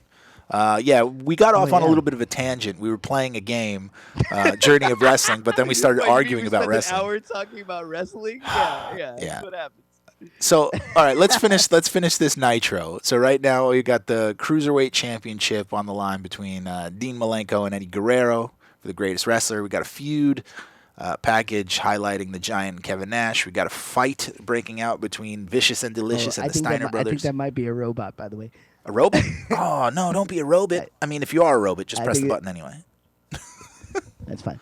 Um, And the local yes. squash. Wait. The main event can't be Eddie Guerrero. That's not versus the main. Dean We Malenko. still have three. We still have three matches left. Oh to right, do. we were Yeah. booking Nitro. Right, Yeah. that's what we were doing. That's what we were doing. Okay. Holy shit! Yeah. Wow, we really got off guard. And it's full throated defense. So did we start the DDP and Booker T feud yet or no? I don't think we did. Last show they wrestled to a draw. Okay, so maybe we have DDP come out. Right, we gotta do Eddie versus Dean is something we also wanted to do. We got it. It's there. Okay, You just said that. It's in the main event. Oh yeah. Sorry, I got so fucking jazzed up from our conversation. I'm like, ooh. So let's do. Should we do 3 more matches? Should we do 4 and Yeah. 3? Okay, 4 and 3. So another match. Oh, me too, Shan. I cried a lot. I was- cried a few times. It was, oof. So let's get them. Okay, let's get a mixed tag. Let's get a 6-man. Let's get a big. We could do a battle royal too. I mean, I hate putting battle royals, Vin, but no, battle royals are cool. Vin, I think Edge talking to AEW was 100% leverage, and that's it. I don't think he ever had any actual intention. oh god no. Yeah. I don't think Edge doesn't have long term to work with, so he I don't think he would have. He's that guy. Like it's the same thing as Tom Brady going to a new team. It feels weird. I don't think Edge is that dude. I think he was just doing that to get the good number from WWE, and he got the good number obviously. And also, it's the difference of like, think about this. They've got all of his footage, all of his stuff. He doesn't necessarily want to ruin the potential of that there. So, you know what I mean? Like Vince and the WWE can be. He's not Hall of Fame yet, right? He's not do Hall of in, Fame? but he will be. There's no question So yeah, he will be. exactly. Don't go to AEW. Like get all your paydays. Let's do ENC's not in yet either, huh? Nope. 1, 2, I mean, I 3, just- 4, 5. Okay. That shit's guaranteed. So They're at the 100. Give Gangrel the strap. I'm in. Let's do it. Can we poach Gangrel? I don't know if we can poach anybody. Maybe when their contract comes up. Yo, let's go. Let's poach Gangrel. Do it. Let's poach Gangrel and immediately job him to William Regal. Immediately have him yoked out. Immediately. Immediate yoke. All right, I'm just, So you guys like how we argued about wrestling for an hour and then immediately go back to booking as a team? yeah, for sure. Yeah, Because like- we're taking over the world. Give me the heels. Give me some heels. I need some more heels. So Bret Hart's I'm already exhausted. You I know, we were- exhausted me with that banter. in there. We were yelling. I need more heels. Let's get. I'll tell you what though, you immediately made me want to watch more wrestling. For sure. I gotta catch up on NWA. I've missed a few weeks. I missed the past 2. Missed the past I'm probably like a month behind. You know what I'm actually going to watch after this? I'm going to watch May 19th, 2003, Ric Flair versus Triple H on Raw. That whole show, that promo, Woo! when they were both on the same side. You know what? I will say this. That's the biggest downside to wrestling not having an off season. What's that? Ain't that wild? Is that I don't get a chance to go back and absorb it the way you do seasons of TV, you know? Because there's just always so much wrestling happening that it's hard to get that moment where I'm like, yeah, I wanna watch more wrestling. You know what I mean? Yeah. Usually I'm trying to like palate cleanse off of wrestling, and I'm like, it'd be really cool. Like an off season is probably a good idea. It's a great way to tell stories too. If you produce packages during that time, Mm-hmm. we'll do a 10-man battle royal here. And you know what? And it's funny, Steve. You know what? You're so right because imagine if there was a WWE offseason and they did things like draft young guys from NXT to the main roster, talk about contracts that were upcoming and reasons they might want to sign to different brands. If they treated it like a sport like that and did an off season that was like an actual off season, Would it could be help really cool, man. for sure. I mean, that's I think ultimately the next company that tries to hit it big will go with that presentation. It's hard to balance the realistic approach or the sports presentation with pro wrestling because there's certain liberties you have to take. So, Yeah. Which again, if we're talking about speaking honestly about negatives, that's something that I would throw because AEW promised a lot when it came to how they were going to treat it more like a sport. the And standings and there's stuff. ripple, Yeah. there's ripples of it. There's ripples of it, but it's not to the degree that I was hoping it would be. And it's like you should do some of that. Like I've always wanted wins and losses to matter. I've always wanted the shit that happens in the ring to really matter. And AEW does it a little bit. They do. They do. They reference people's records. They reference people. This guy lost to that guy, even though they're not feuding. They still reference it, which I Yeah. think is cool. But They just like, need to do more of it. a little bit more of it, yeah, it would be nice. And I like that they reset the rankings on the new year. That's cool. It's I just the think that, rankings, you they know. haven't done enough to make it seem like it Mhm. means anything. So that's the problem. Yeah, yeah, They yeah, went. yeah. It's I think it's there's halfway. They're untapped trying. potential there. Well, they're trying new things. So I mean, I'll give them credit for that. It's just that they seem reluctant to commit. Yeah, and I enjoy their presentation. I think they've grown as a visual product a lot. I think they've tried things, seen what works, seen what doesn't, blah blah blah. I like that their stars feel like stars. When they come out to the ring, they feel like stars. You know, shit like that. Like they're doing a pretty good job on that. Let's see. And a couple of the things that they dropped were dog shit, and I appreciate that. Making the course correction. Yeah. Yeah, I appreciate the old take it back out and shoot it. Like, you know what I mean? Like, let's fuck that. I Let's did go some blind you booking know- here, so we'll see what happens. Main event All right, package. what are we doing? What are we doing? Event package. This is Nitro. It did pretty well. I just slapped some stuff together. Let's go. Let's Oh, it's a go. big fight. We're gonna get a big fight. A Crammer Crew is live with a fight between Vicious and Delicious and Scott Steiner. The Steiner Love it. Yeah, brothers. get some heat on this. Let's go. We Trying need to, do man. Trying to. Hopefully it went over well. Oof. Ah. Well, the local squash was effective. We just need the local that. squash. Hey, Goldberg actually did something for us. nice, nice. 10-way Okay. battle royal. Okay. Who's coming out of this? Should I just simulate this? Who do you want to come out of this that's looking the strongest? You said Davy Boy. You want some Davy Boy love, right? Yeah, David Boy. Yeah. Davy Boy Smith. Yeah, let's do that. Boom. Oh, that was received very well. The Steiner brothers glad. fight was a stink, though. Yeah, they just don't like Buff. Anything to do with Buff, they don't care for. Can we trade Buff for a bag of potato chips? How do we build them? Or maybe we got to stop using them. I guess that's Yeah. also an option.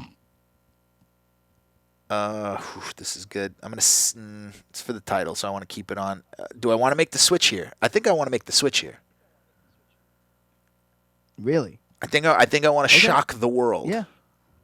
Do it. Do it. I'm into it. Shocking the I'm world. into it. Ooh. Let's go. And that started the feud. Yep. Yep. Bam. Okay, good. And it got a really high rating. Video package to keep this feud going so they don't have to touch because that's going to be a stinker. All right. This feud's It's not not going hot, well. but it's gonna be hot when they break the. Oh, we might have to have them break the ring on a Nitro though, because we want to main event it. Yeah. You know. And for the main event, Oh boy.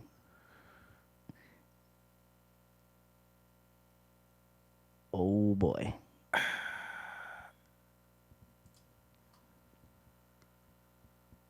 Here we go. 3.5. Let's see. Not bad. I'll take it. We Decent, were elevating Jericho. decent show. Cruiserweight Mm-hmm. Championship lost a little Mm-hmm. bit of steam That's all right. because We'll they don't pull it like back. because the title reign was short. They feel, but Mm. all right. Do you want to call it? And then next time we will book the pay per view Mm-hmm. Super Brawl Saturday. Oh yeah. Okay, so we gotta feature the cruiserweight on the pay per view. Let me put that on the sheet. Yeah, All right, and this time I'm actually going to save save it. save it. Yeah, I cried at least twice on that documentary, Shan. Oh, Shan, hit me up on Xbox if you want to play NBA. I'm down to play a game. I've gotten pretty good at it. Not great, but we have to play in the same camera view. I'm a side guy when I play that. I don't play up and down. I like to play. Okay, I like to play my so- games like they look on TV. I don't know why.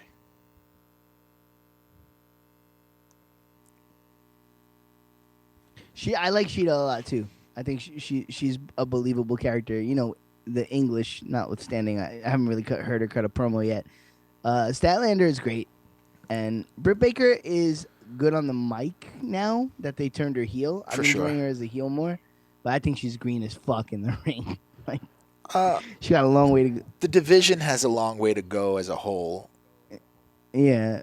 No, but you could like if she chicken shitted more as a heel, like so you could cover up some of her like I don't think she's that great Yeah. as a wrestler yet. Like her finisher's cool, but like Yeah, I don't in know why between, they turned her heel. She was a decent. I think she's way better though. Like in terms of how she's on the mic, I think she's way better as Well, a they heel. could Like they could hide more of her shit as a babyface, though, is what I'm saying. And they could have gotten but more out she of was the turn. she was dying a death on the mic though. Yeah, Her promos as a babyface were like she didn't really they get were much like- out of the turn, though. The turn itself was. no, it was good. The Shivani thing with the coffee cup, like all that. It was. I was think alright. that actually that was pretty good. It was all right. Because here's the thing. I thought she was bad as a babyface because she couldn't cut a charismatic Yeah. promo. At least as a heel, she's hateable, and But- so now you can in the use ring that in to- the ring though, she doesn't really wrestle like a heel. What I'm saying is Okay, why yeah, keeping 'cause her I as a don't think she's- babyface. I don't think she's good yet. I think she's green, man. Well, at She's- least as a she's- babyface, at least as a babyface, heels can feed into the comeback, so it's not dependent on her. You know what I mean? Yeah. So that would have been Yeah, better but for her I to think learn. at least she has something on the mic though as a heel. So at least there's like, because here's the thing, I think they were pushing her like she was supposed to be a star, and it was falling very flat. So at least now as a heel, she's hateable, and that's enough, you know, while you figure out what she's doing in the ring. Because I think before she had none, she had neither. Like the ring work wasn't really there, and the promos were shit as a babyface. At least as a heel, she's cutting good promos. I mean, but And- then the bell rings. You know what I mean? So Yeah, but I think it was that way as a baby too. Once I just the bell rang, and it I was, think you can. It's an either or. Actually, it's a pick 'em, to be quite honest, because she was better in the ring as a babyface, and you can do more with her that way, based on her skill set right now. But she's yeah, but dog I shit think on the her shit. mic, I think so. her shit with Shivani has been more entertaining than anything she was doing as a babyface. You know, the bringing him the fucking Starbucks cup and all that, like that. It was legitimately like, wow, what a bitch. You know, What a like. you didn't add a was Rooney cool. Dooney, so it doesn't count. Spears, yeah, I saw more for him too, but what are you gonna do? It's crowded there. I'm not a fan of. Yeah, it's like they wait. Yeah, Putting they Tully- introduced. See, and okay, here we go. I'm gonna come all the way back around and agree with you about. I got a couple more points to agree with you on. Sure. I think you're wrong about certain things. I think you're not giving him enough credit for certain things. Okay, Spears with Tully was a great idea, and I love where they started with that. I don't love where they've gone now that they've shifted it toward. See, and again, what I like though is they seem to take their mistakes and at least try to correct them. They fucked up with Spears in terms of he could have been something, but now they're kind of moving him towards the tag team division.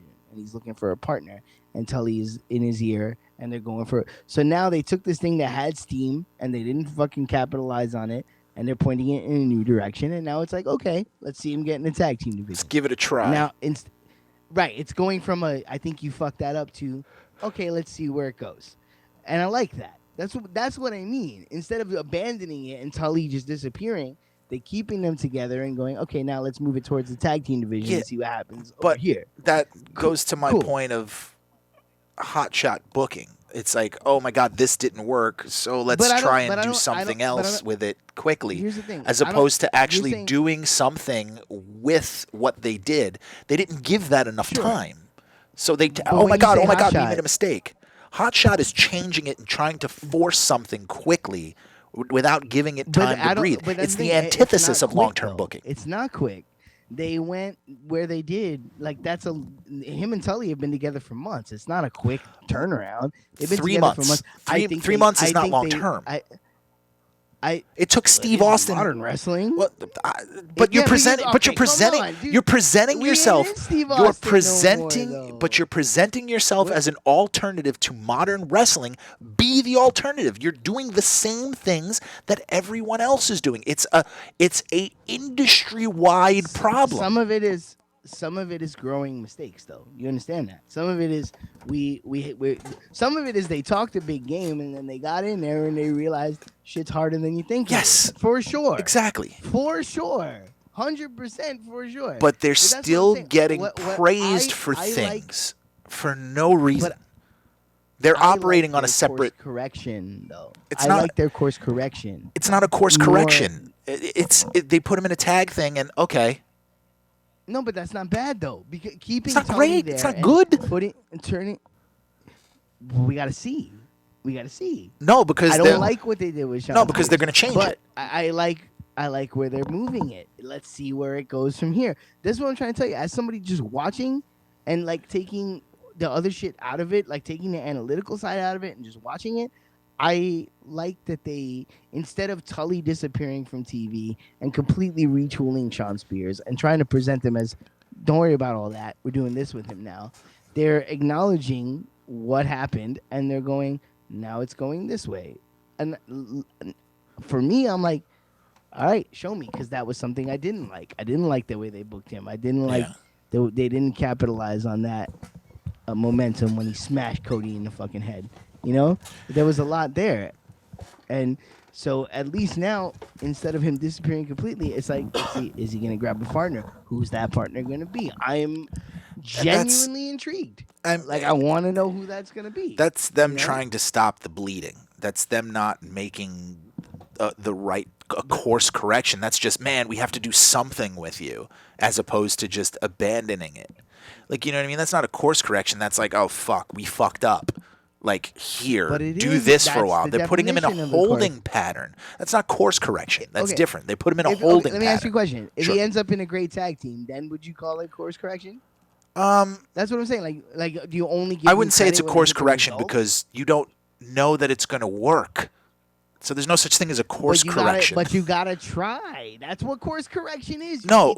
We went this way. It's not working. Let's go this way. And you don't know that that's going to work. So it's not a course correction, especially if you didn't give the first fucking thing enough time to breathe. You did one thing with it that worked well, tried to do another thing, it didn't work well, and then you abandoned it. That's the antithesis of long-term booking. It's hot-shotting. It's, oh, fuck, what do we do with this guy? Oh, my God, this isn't working right now. Change it.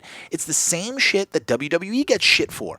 It's an industry-wide problem. I'm sorry. It's an industry-wide problem. You're on the same point. Because it's the most valid point.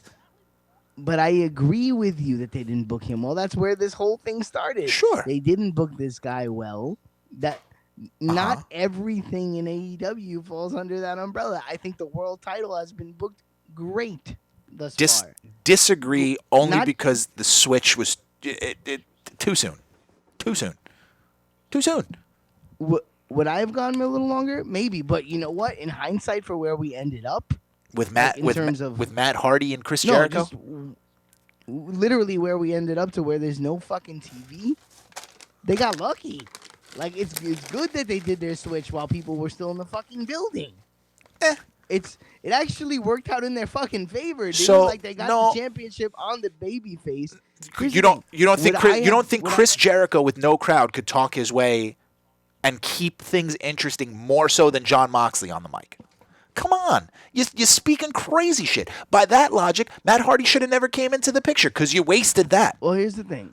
Because here's the thing. Where they are now, if Jericho had been the champion, he would have to still be the champion, and that's fine. He could have been the champion for a fucking year. Listen, there's no amount of booking that's going to make me go, you have to take the belt off Chris Jericho. He could have been fucking champion for 2 years. Like, you could have ran Chris Jericho for the opening 5 years of the company. Like, but literally, he's your. If you wanted to do it that way, you could have Chris Jericho beat every single baby face until Darby Allin. You know what I mean? You could have done it that way. That would take 3 years. You could have did it that way. But, dude, as a new company, they have a responsibility to give that title some sort of prestige. There is no prestige. There is no prestige. I don't agree with you. I don't agree with you at all. How within the first 6 months of your company you already have 2 champions? Are you fucking kidding me, dude? What do you mean you fucking kidding me? If you're saying fucking Chris Jericho is the greatest professional wrestler alive. Hold on. I'm celebrating that there's only 2 champions. That's the point. That's when you present yourself as the alternative. I feel like, thank God they haven't put this title on fucking 4 guys by now. Like, that's the point I'm making. They shouldn't have put it on the second guy. It should be less. It should be half of that. So half of 2, one guy. If this guy is supposed to be, Chris Jericho is supposed to be the greatest the biggest coup in the history of bringing in, talent. He's the living legend. He's their Ric Flair. Have him be that. Let him, if the reason you brought him in was to give the company a rub, have him give the full rub. Have him give the belt a rub. You just don't pass it off so soon to someone just because it's a headline. It's hot shot booking. Moxley is done there. Everyone is excited because he's leaving. Let's give him the belt. Let's pop a rating. Hold on. It's WCW. Do you really feel that way about the Mox storyline? I thought it was really well built. I thought his motivations were clear. I thought his intentions in AEW were clear. I thought his matches being claimed unsanctioned and thus not being wins and thus not moving him up the card, and the amount of time that he had to wait, which turned into 6 months, because mind you, that storyline was going on from basically week fucking 2 of TV. It was so I don't agree with you. I think that was too short. Long term for modern day wrestling. Like, it was too short. It started with remember going WrestleMania to WrestleMania. Remember, it started with Kenny Omega too. It didn't start with Jericho. Sure. Yes, it did. Yeah. Which made no sense whatsoever. So the physicality right there, no fucking sense. They might as well shit in the middle of the fucking ring. Cool visual, yeah, bro. Thanks. Well, they finished the Omega feud. He beat Kenny. In a nothing. That's what I'm saying. Those matchups could have meant something. He beat they him. They didn't finish that feud. And not only did he beat him, they spun that off into Kenny going on a fucking losing streak that ended in where he is now, revitalizing in the tag team division with Hangman. No, again, dude, long-term booking. That's not long-term. All right. That is not long-term booking. That's carried on through the individual bullet points and still goes on. No, he's still on the path that happened because he started with a losing streak. No, he started with a losing streak. He was going down. He got beat. He turned around. He teamed with Paige, who Paige, mind you, is in the same time having problems with the Elite. And then him and Omega win the title. And so now they're getting closer as a unit, but Paige is still not considering the Elite family. There's threads from everything that's happened in the entire time that AEW still sprinkled in these characters. You made a fucking main event guy into a mid-card tag team guy. But he wasn't a main event guy. Yes. That's the thing. They put him forward right away and nobody bought it. I think Hangman is one of the things they've done well because they put him out there. It didn't catch. They pulled him back and they retooled it, which is He smart. he was a Instead of main they event didn't guy. bury him, but they didn't bury him. They pushed him forward. It didn't click. They pushed him Instead of forward by just going- losing in nonsensical matches. Oh man, I really think you're trying hard not to like AEW. And It I think sounds you're like trying hard really to make sense of things that make no sense. You want to be excited about it, and that's fine. And we agree to disagree, No, but I think that you're wrong. It's actually the opposite. I keep having jaded ass moments where I roll my eyes and go, they did this, Fuck, did my fuck phone that. go? And I turn off the TV and then I come back and go, oh, they went from there to there? That's interesting. So it's actually the opposite. I keep rolling my eyes and turning the TV off and then catching back up and going, oh, I didn't expect that they would go there with that. That's really interesting. It's completely the opposite.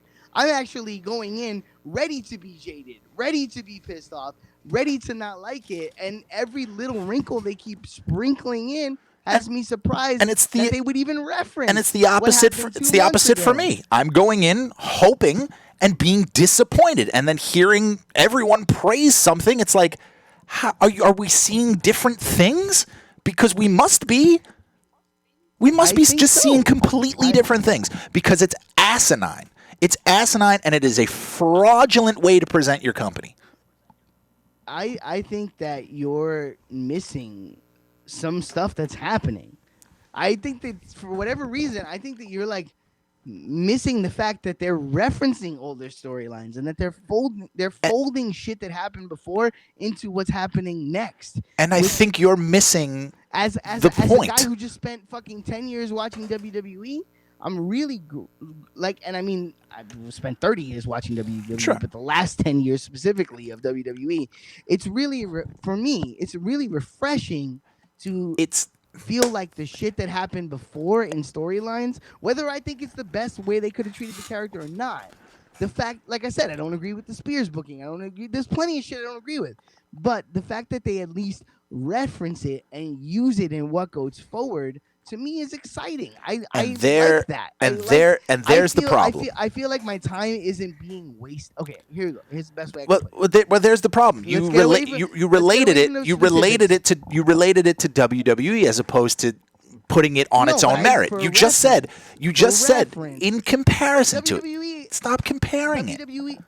If it was Yeah, but by of itself, course you're gonna compare. WWE is the wrestling company for the last 20 years. it's Disney. Of course It's you're gonna completely compare it. different. Listen, That's what the I'm saying mistake. is- That's the mistake What- okay, every okay, company makes. okay. That's the mistake Time that out. Impact Time made. out. That's the mistake Time that out. Impact made. They Here's try the to thing. compare themselves to WWE, and that's exactly what AEW is doing right now, and failing at it.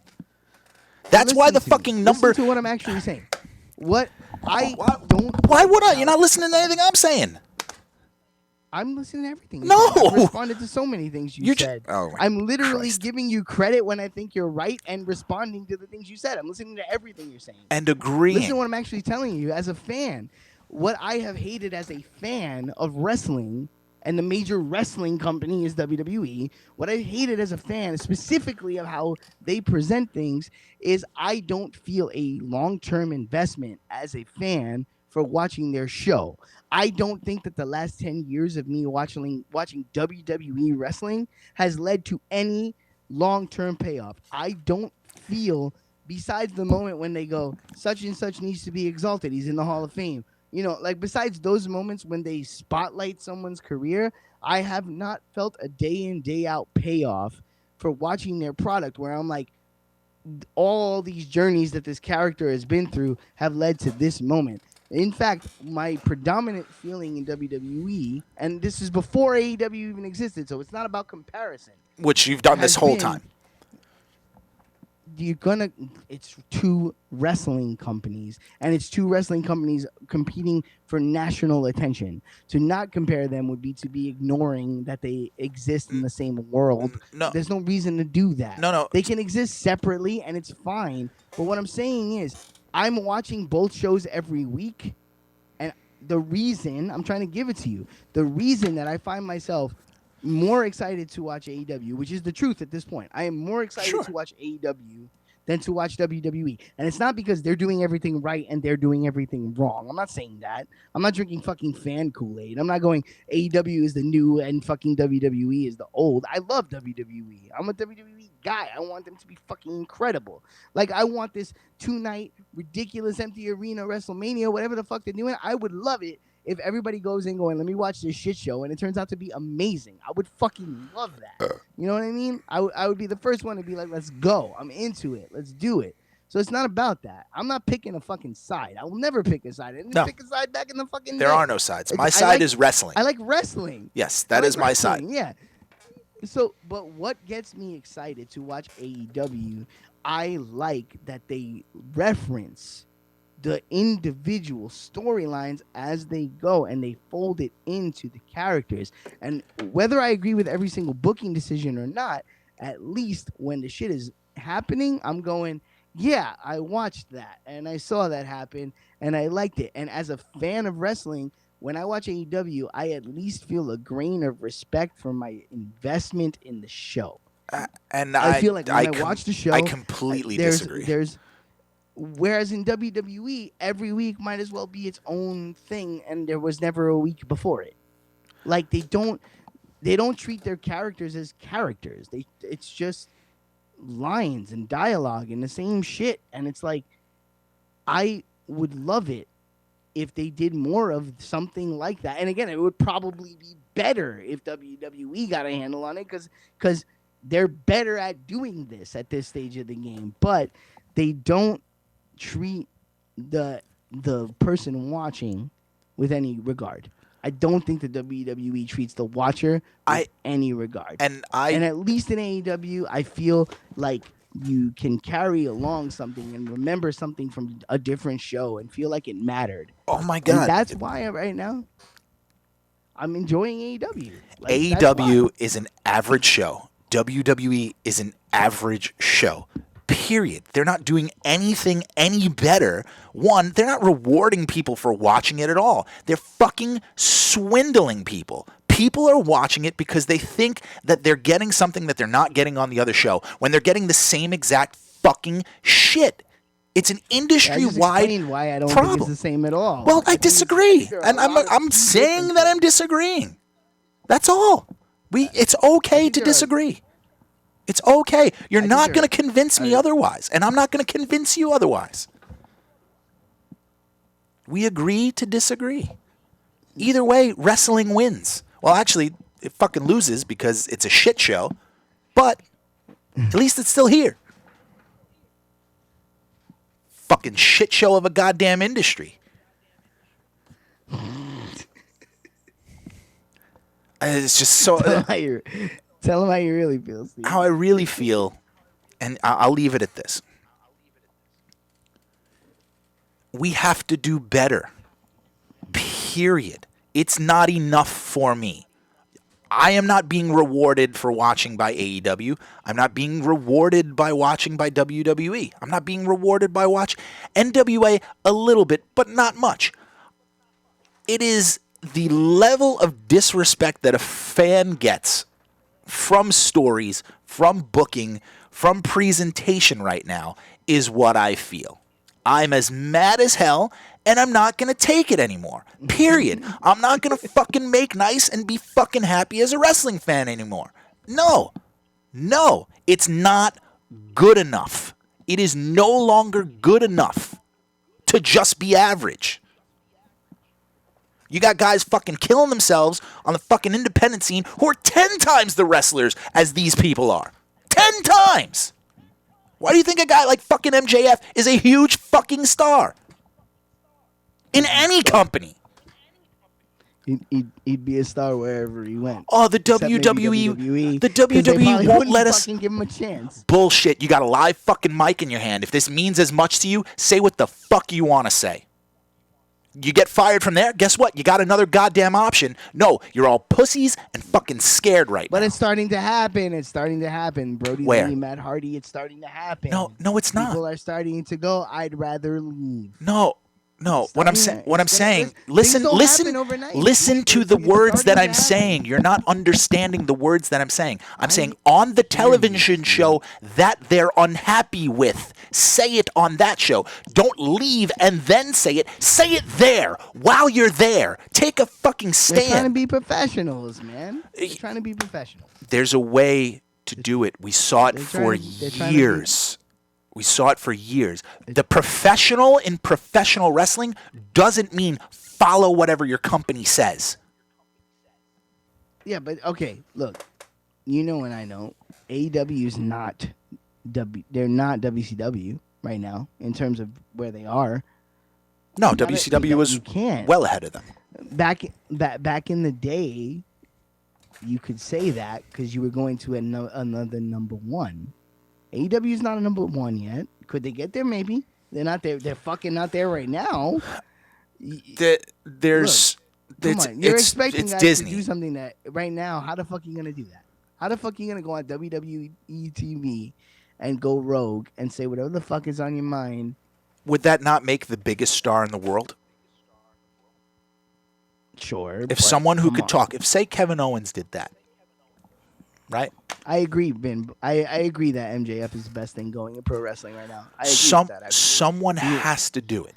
Someone has Even last to do week, even last week on Dynamite when he was taking bets at ringside, I was like, this is so organic and cool, and like that's what I'm saying. I loved last week's Dynamite. This week, not so much.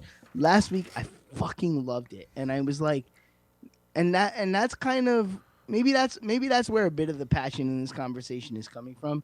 Is I saw so much creativity in the presentation of that show, and I'm like, why can this company that is not WWE, that is not on that level, that does not have all that going on for them, how come they can come up with a show that creative and fun and cool and enjoyable to watch? And I'm watching the WWE shows, and they're literally like, and I know you have mixed feelings on Cornette, but he's shit all over AEW without for sure. any. Well, he's also given a lot of credit any, to certain things as well, sure, especially in recent. But what he weeks. said, what he said about that particular week of programming, I thought was telling. He said that he felt like AEW put on a pro wrestling show with the situation that was in front of him, and WWE put on a show that made fun of pro wrestling. I don't. And I have a hard time. I don't see that, but I okay. Well, with fucking Triple H gooning on Michael Cole for an hour and all the things that happen, I kind of see. I wouldn't say anything that intense, but I'm also and not Jim Cornette. what's crazy is people but I praised feel where that. he's coming from with that. What's crazy is people praised that. You want a moment of fucking spontaneity and oh, it's too scripted. He does that, and now you're saying that's not good. I didn't like But it that's personally not a because guy it was in your it was, active roster, it was man. hokey. That's the. I agree. That's what I'm saying. I agree. Yeah, I don't think he brought anything with that. I think the active roster didn't do anything. They were show, both. You know. They were both average wrestling programs. I don't think so. I was think last week. One was bad, and one was made to look better because of how bad the other one was. But you're comparing that to Raw and SmackDown. You're not comparing that to NXT, though, which is its direct competition. Raw and SmackDown are not competition for AEW. It's just NXT. Here's the thing. But I'm allowed to talk about them all. Sure. You're allowed to talk. Let's talk about aliens. You're allowed to talk about whatever the fuck you want. No, the reason that I'm not talking about NXT is because I didn't watch NXT. So if I would be talking about NXT, I would be disingenuous. I didn't watch that. I'm talking about what I watched as a wrestling fan. But if you're talking about the comparison, that's why I'm comparing them directly. But you can't. It's because that's what I watched. They're two different entities. The Raw, I watched. Sure, you can. I watched SmackDown and Raw, and I thought they were uninspired. I thought they were drivel, and I thought they were barely watchable. And I watched AEW, and again, I didn't go in with a bias. I didn't go in thinking AEW is going to kill it. I went in thinking, how the fuck do you do a wrestling show in an empty arena? That's exactly how I watched them. It's out the of curiosity. Yeah, it's the curiosity for sure. I watched them going, how the fuck do you do this? I watched Raw and SmackDown first and then Raw after that. And I watched those shows and I was like, whatever, that was weird. And then I watched AEW after going, well, how the fuck you... Like, I literally saw WWE, I went, whatever. that was fucking weird. And then I went, I don't know what AEW is gonna do. And to my surprise, not only did they do something competent, I enjoyed it. They did a show that I genuinely enjoyed. So, and they had to obviously they had to improvise and they had to be creative. And you know what? Again, to lean back into the points where I do agree with you, I hope they learn something from that. I hope they learn from when they had to improvise and they had to be creative and they had to go on the fly. For me, it led to something that was really enjoyable, and I really liked that show. I really do. I genuinely liked that show. You're comparing the wrong things, though. It's unfortunate because you can't compare Raw and SmackDown to AEW. They operate on two different playing fields. One is a television show. So separating that, do you actually feel like Raw and SmackDown are doing anything of value at this point? Do you is there anything for you? If I had to put it as a percentage, for your insider expert opinion. Sure. I'm asking as somebody who watches wrestling. Sure. Do you actually feel like you're getting something out of those shows right now? With some people, if I had to put it in a percentage, I would say maybe 45% of the show is useful to me, and the rest is, fairly useless, or just like I'm just gonna I'm watching it with dull eyes. But I feel the same way about that with AEW because of the way that they choose to present themselves. That's why I try not to. If I'm comparing the two, the only two that I compare is I compare AEW to NXT, and NXT 9 times out of 10 has a better presentation, better stories, for the most part. AEW is not that far off. It's just the way that they present themselves as a company is a fallacy. They're not an alternative. They are not what they set out to be. They are WWE or NXT-B. And that's what it is. And that's fine. I'm just saying people need to stop making it seem like they're competing with Disney. They're not. You have to. It's unfair to judge them with Raw and SmackDown. It's unfair. It's unfair for AEW because the expectations are so lofty that anything that they do is going to be seen as, oh, well, that's pretty good. That's pretty good for these little guys. Put them in the vacuum of NXT and AEW. It's a fantastic product when they're hitting on all cylinders. 9 times out of 10, you're talking about this long-term booking. You can't say long-term booking in 6 months. That's not long-term booking. Long-term booking is you have to see something over a year's time. You have to see the same story morph and mutate with the same people. There's nothing of value any greater than Ciampa and Gargano right now. Why? Because that's years of built-in feud. They're not setting themselves up for success right now. It's going to be disappointing in year 2 and year 3 because they're not laying the groundwork right now that they need to do. That's one. And you're right. You're right. They're not laying the ground. I don't care about any of them. Ciampa and Gargano, you're right. There's nothing more compelling in all of wrestling than Ciampa and Gargano, right? But that's years. And what I like about what AEW is doing is they have the potential to make years out of the shit that they've been building.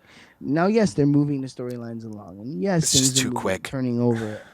But you're saying it's too quick because they're under the gun. They're trying to they're falling under the new. We're a new company. We have to make an impact immediately.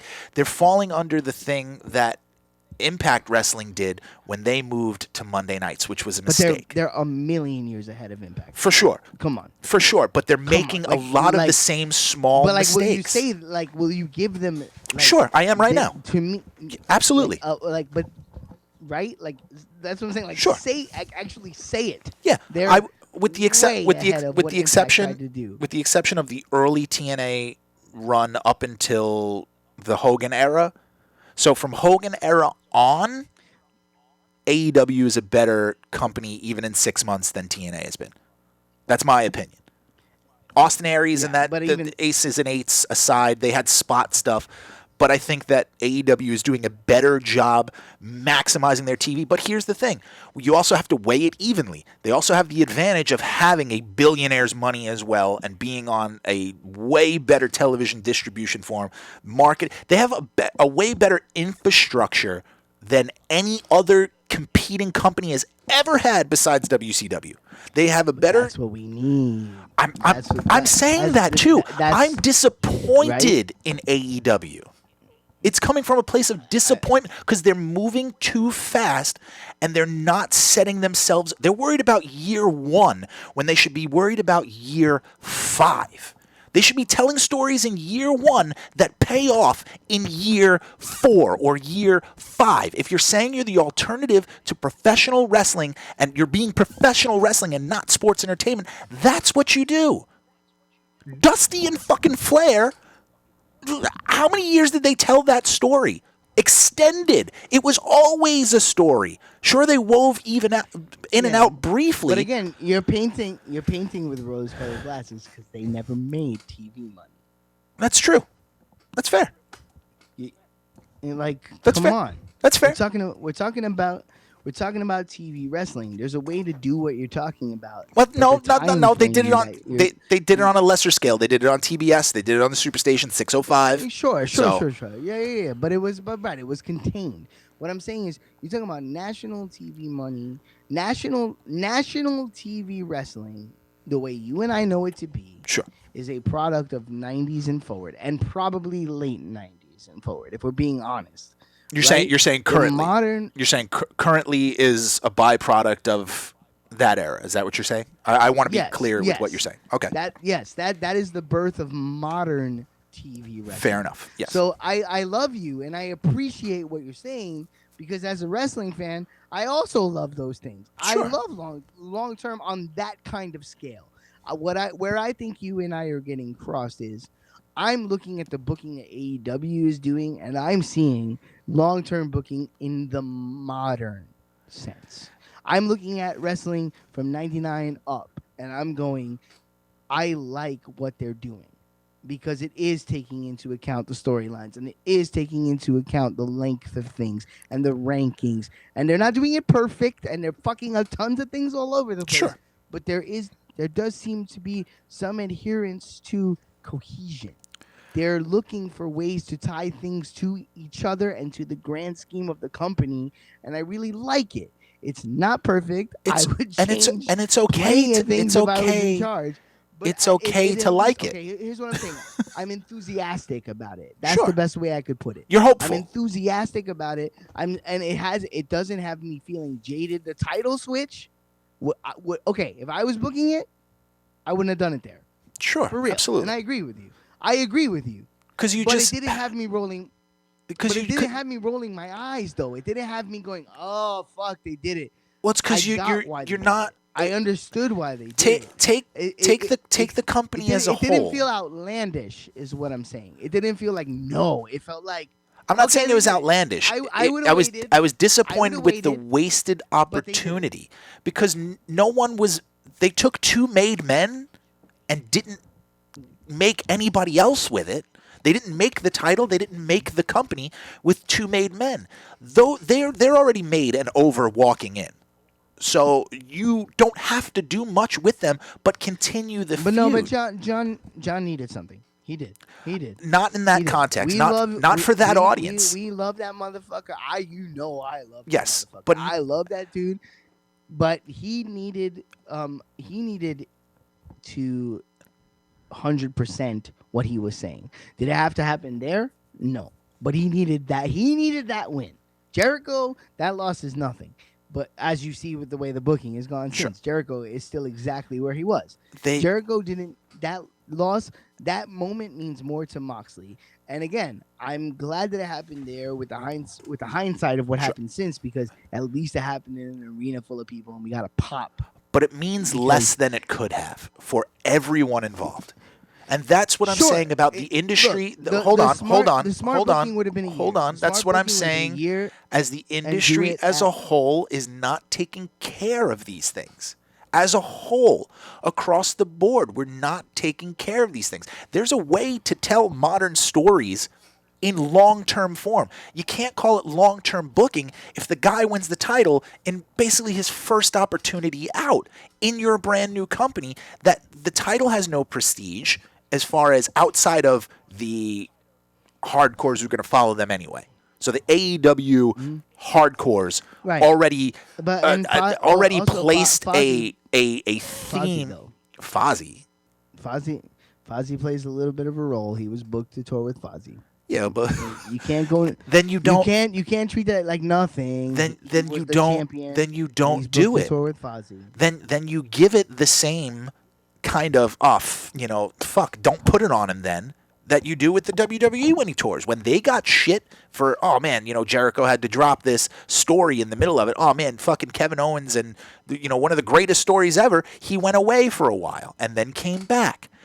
Chris Jericho didn't go away. Yeah, well, they dropped it pre-tour. That's what I'm saying. They Yeah. made the switch because.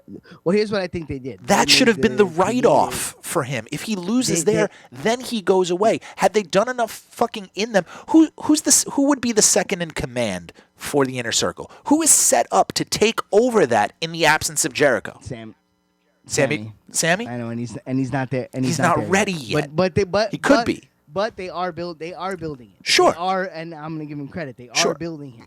And again, my They- only problem with Sammy Guevara is he's not believable in the ring yet, as far as snugness, and that comes with time. So again, he's a young cat. There just needs to be more physicality coming from him for me to believe that he's going to take over the Inner Circle in Jericho's absence. Because now, when Jericho leaves to go on tour, now what? But I also think, and I'm gonna say this I'm gonna put my fan hat on. Fan hat's on. So I'm not saying I'm not giving them credit for booking it this way. Sure. I'm gonna put my fan hat on. I see it. It has this propeller on it. Right. It feels as though the way they presented Jericho's character on TV, the way he's interacted with Moxley, the way he's interacted with MJF, the way he's interacted now with Matt Hardy, he keeps asking these major stars to join. And the reason that, and again, fan hat, it seems to me watching the show that he knows there is no certain number two. And Got that it. he's looking for a certain number two. And this is coming across in TV. And Shivani is doing a good job of crumbing that. And even fucking Yes. Lost Ass JR is doing a good job of crumbing that. And that immediately undercuts every single person that's in currently. Except that he's not wrong. He's not wrong, but Except that he's not. and he's both of putting our all- statements, He's putting all the love in the world on Guevara. both of our Jericho, statements are correct. Every chance, every chance he gets, he's extolling the virtues of Guevara. For sure. Right? He's going out of his way to extol the virtues of Guevara. When he's on commentary, he goes out of his way to make Santana and Ortiz sound like monsters, sound like tough dudes. I'm not So- saying they're not doing the best that they can here. I'm just saying that this is so the what facts. what I'm saying is, and this is what I like about AEW. And again, I'm putting my fan hat on. I like that I see this little thread happening week to week where Jericho knows he doesn't have a reliable number two, but they don't say it in plain English. It's not They don't- implicit. Yeah, for you sure. know? But that's And something that shit like that to me is cool. It keeps me wanting to watch. You know what I'm saying? Because they've expressly put Hager as the muscle. Hager's not brains. yeah, 'cause muscle. he's not going to So talk. Great athlete. I had the Right, chance and to that- work with him. Great guy. And again, that's why I don't hate him versus Moxley, because the way they're booking it, even this week, you see the way he can shake off a finisher. They did it in a way where he shook off the finisher, but it still didn't feel disrespectful to the finisher. Yes. It was he barely shook it off, and he won a squash match. But it's- so that makes it's back- sense. it's he wasn't worn backwards. down yet. But what I'm saying is they're booking Hager as a guy who's a monster physically, but he's not a brain. So Sure. you know going in that Moxley's gonna win this. Sure. You know it going in. But you it's know the dude it's is tough, but it's you know ba- he's not gonna beat him. Dan. And It's I like it. it's I like it. it's I like the way they're backwards. booking. It's This should have happened while Jericho still had the title. That should have happened first. It's backwards. They're Yeah. doing it the Yeah, I wrong can see way. that. Of course, book till 'Cause- WrestleMania. I get it. Well, You know, I'm into because that. now there's less. Here's the thing. I don't. your don't your biggest. disagree Hold with on, hold on. you. Let me finish. Let me finish this And I thought. feel like My we gotta biggest, hit my the same page on biggest, this. my biggest If flaw I was is your booking it, biggest I wouldn't have done this. I face. wouldn't have done the Your change. your biggest face has already overcome his biggest obstacle immediately. Yeah. There was not. Yes. So you didn't. But You didn't build inside of in that, enough for him. yes, but inside of that, they are booking Jericho as a capable comeback heel, which is not a bad thing to book. That's what, look, when I agree. I agree with you on the overall. I'd have done it later also. when If I was he's in charge, when he's I present, would not have pulled the trigger. that's contradictory I booking. see- That's contradictory booking because if you're presenting him as the guy, But Ric Flair was champion 16 times. You know what I'm for saying? sure. So Jericho can lose and get it again. But That's what I mean. But Ric Like, Flair, I'm the- not the saying that he way they're can't. treating- I'm not saying that he can't. But the belt, the title doesn't mean anything. It only means something with Ric Flair because he held on to it for a while too. And let's not act like those 16 were all in one company. It was in multiple companies, different titles. Yeah. So no, for sure. what I'm saying, but Ric he Flair, has to I mean, you look at hold- the numbers. It's not. He only has a couple of reigns of substantial fucking length. But if it's Like, your it's not like first he has- one ever, I don't care if it's not like he- fucking. I don't care not if like it's he has 9 reigns of a year. But you I know don't what care if mean? it's Disco Inferno. If it's your first title, your first company in your first year, you got to give me more of your champion than that. Your first guy, Jericho will wind up that reign ultimately will wind up being It's a a good- footnote. No, it was a good reign. It was a good reign. It was a good reign. He brought It a was- lot of attention. it to the was product. a- It was not. It was a good reign from a guy who was who is a and- great professional wrestler. They didn't get But, my dude, thing it's is over they 100 days, they though. didn't get It was the almost most 130 days. cool. Why not 300? Okay, but I don't think that is the end all be all of it being a great reign. I For think, for your look, fir- it's for not- your first one. I'm saying anything after that is fine, but you have to establish that this title means something. That not every Tom, Right. Dick, and Harry can win it. So you didn't feel the change. You watched it. You didn't feel it. Didn't feel it at all. It was too soon. And I wanted to feel it too because I believe in the okay, character of okay. Moxley. There wasn't enough in his way to overcome. Here's the thing, and I'm agreeing with you. Sure. Right, and I've been trying to get you to see this from me, but I feel like we've gone around a few times. I also wouldn't have done it there. Sure. I agree. I agree. I agree with you. Yeah. In the moment that it happened, I thought it was too soon. I thought it was too soon. And where we've gone since has proven that it probably was too soon. But it's unfair, of course, to talk about now compared to then because we didn't know now was coming. You know? It's fair. Even the way they're booking, like I put it this way.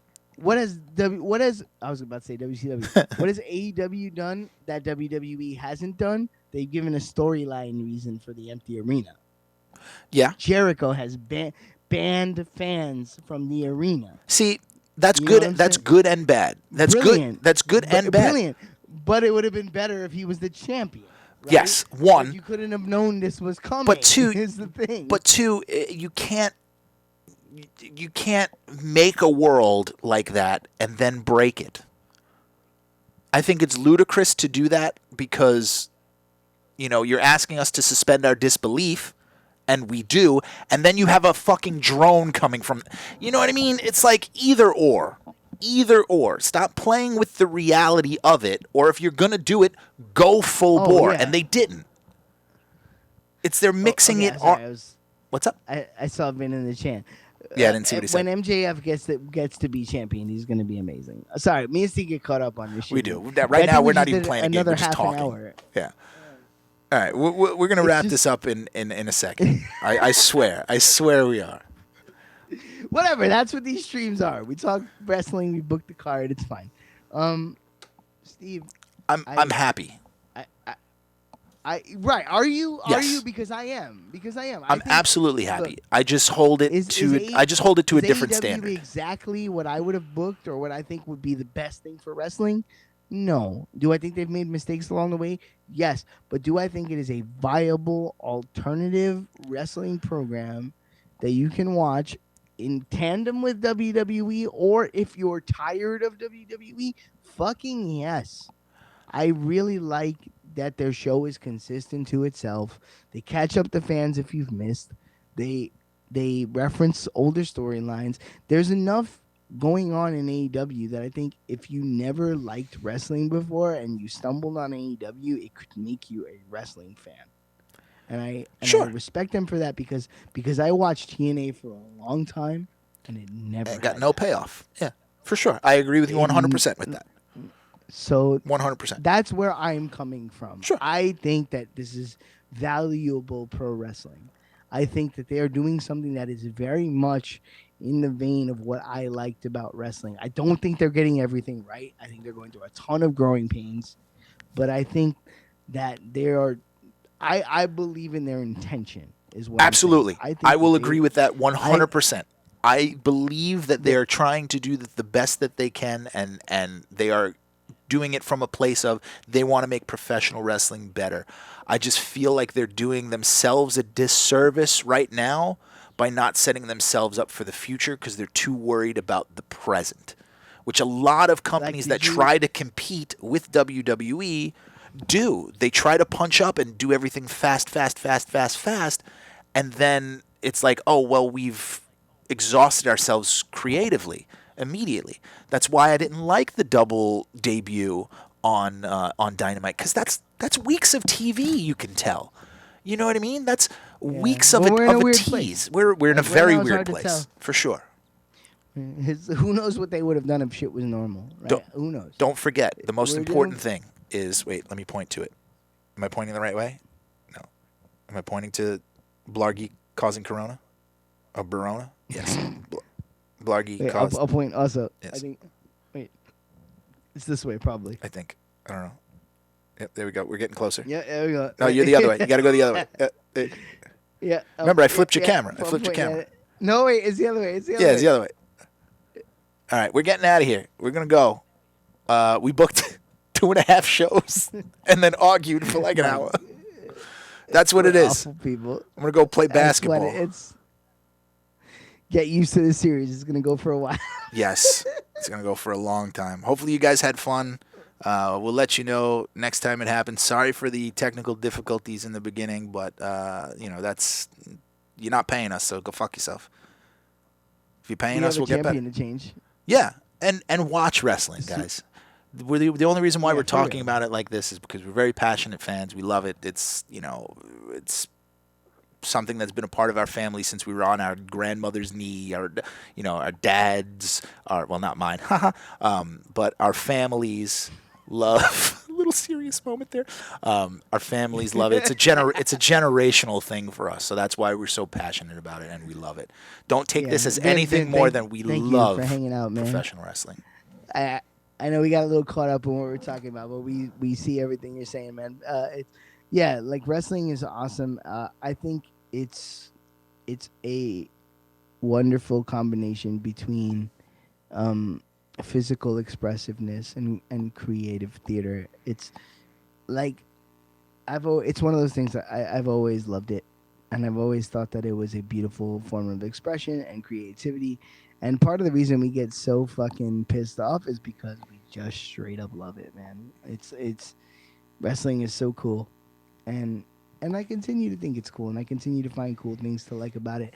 And believe it or not, me hanging out here and doing these streams with my best friend in the whole world and arguing about wrestling, these are pure joys in my life. Absolutely. Being able to argue with my best friend and like really debate because we like different shit. And that's really cool, man. It's awesome. And If we remember, were exactly the same, it wouldn't be any fun. when you debate against people, remember, if you can't end your debate and still love the person coming out of it, you might not have loved them going in.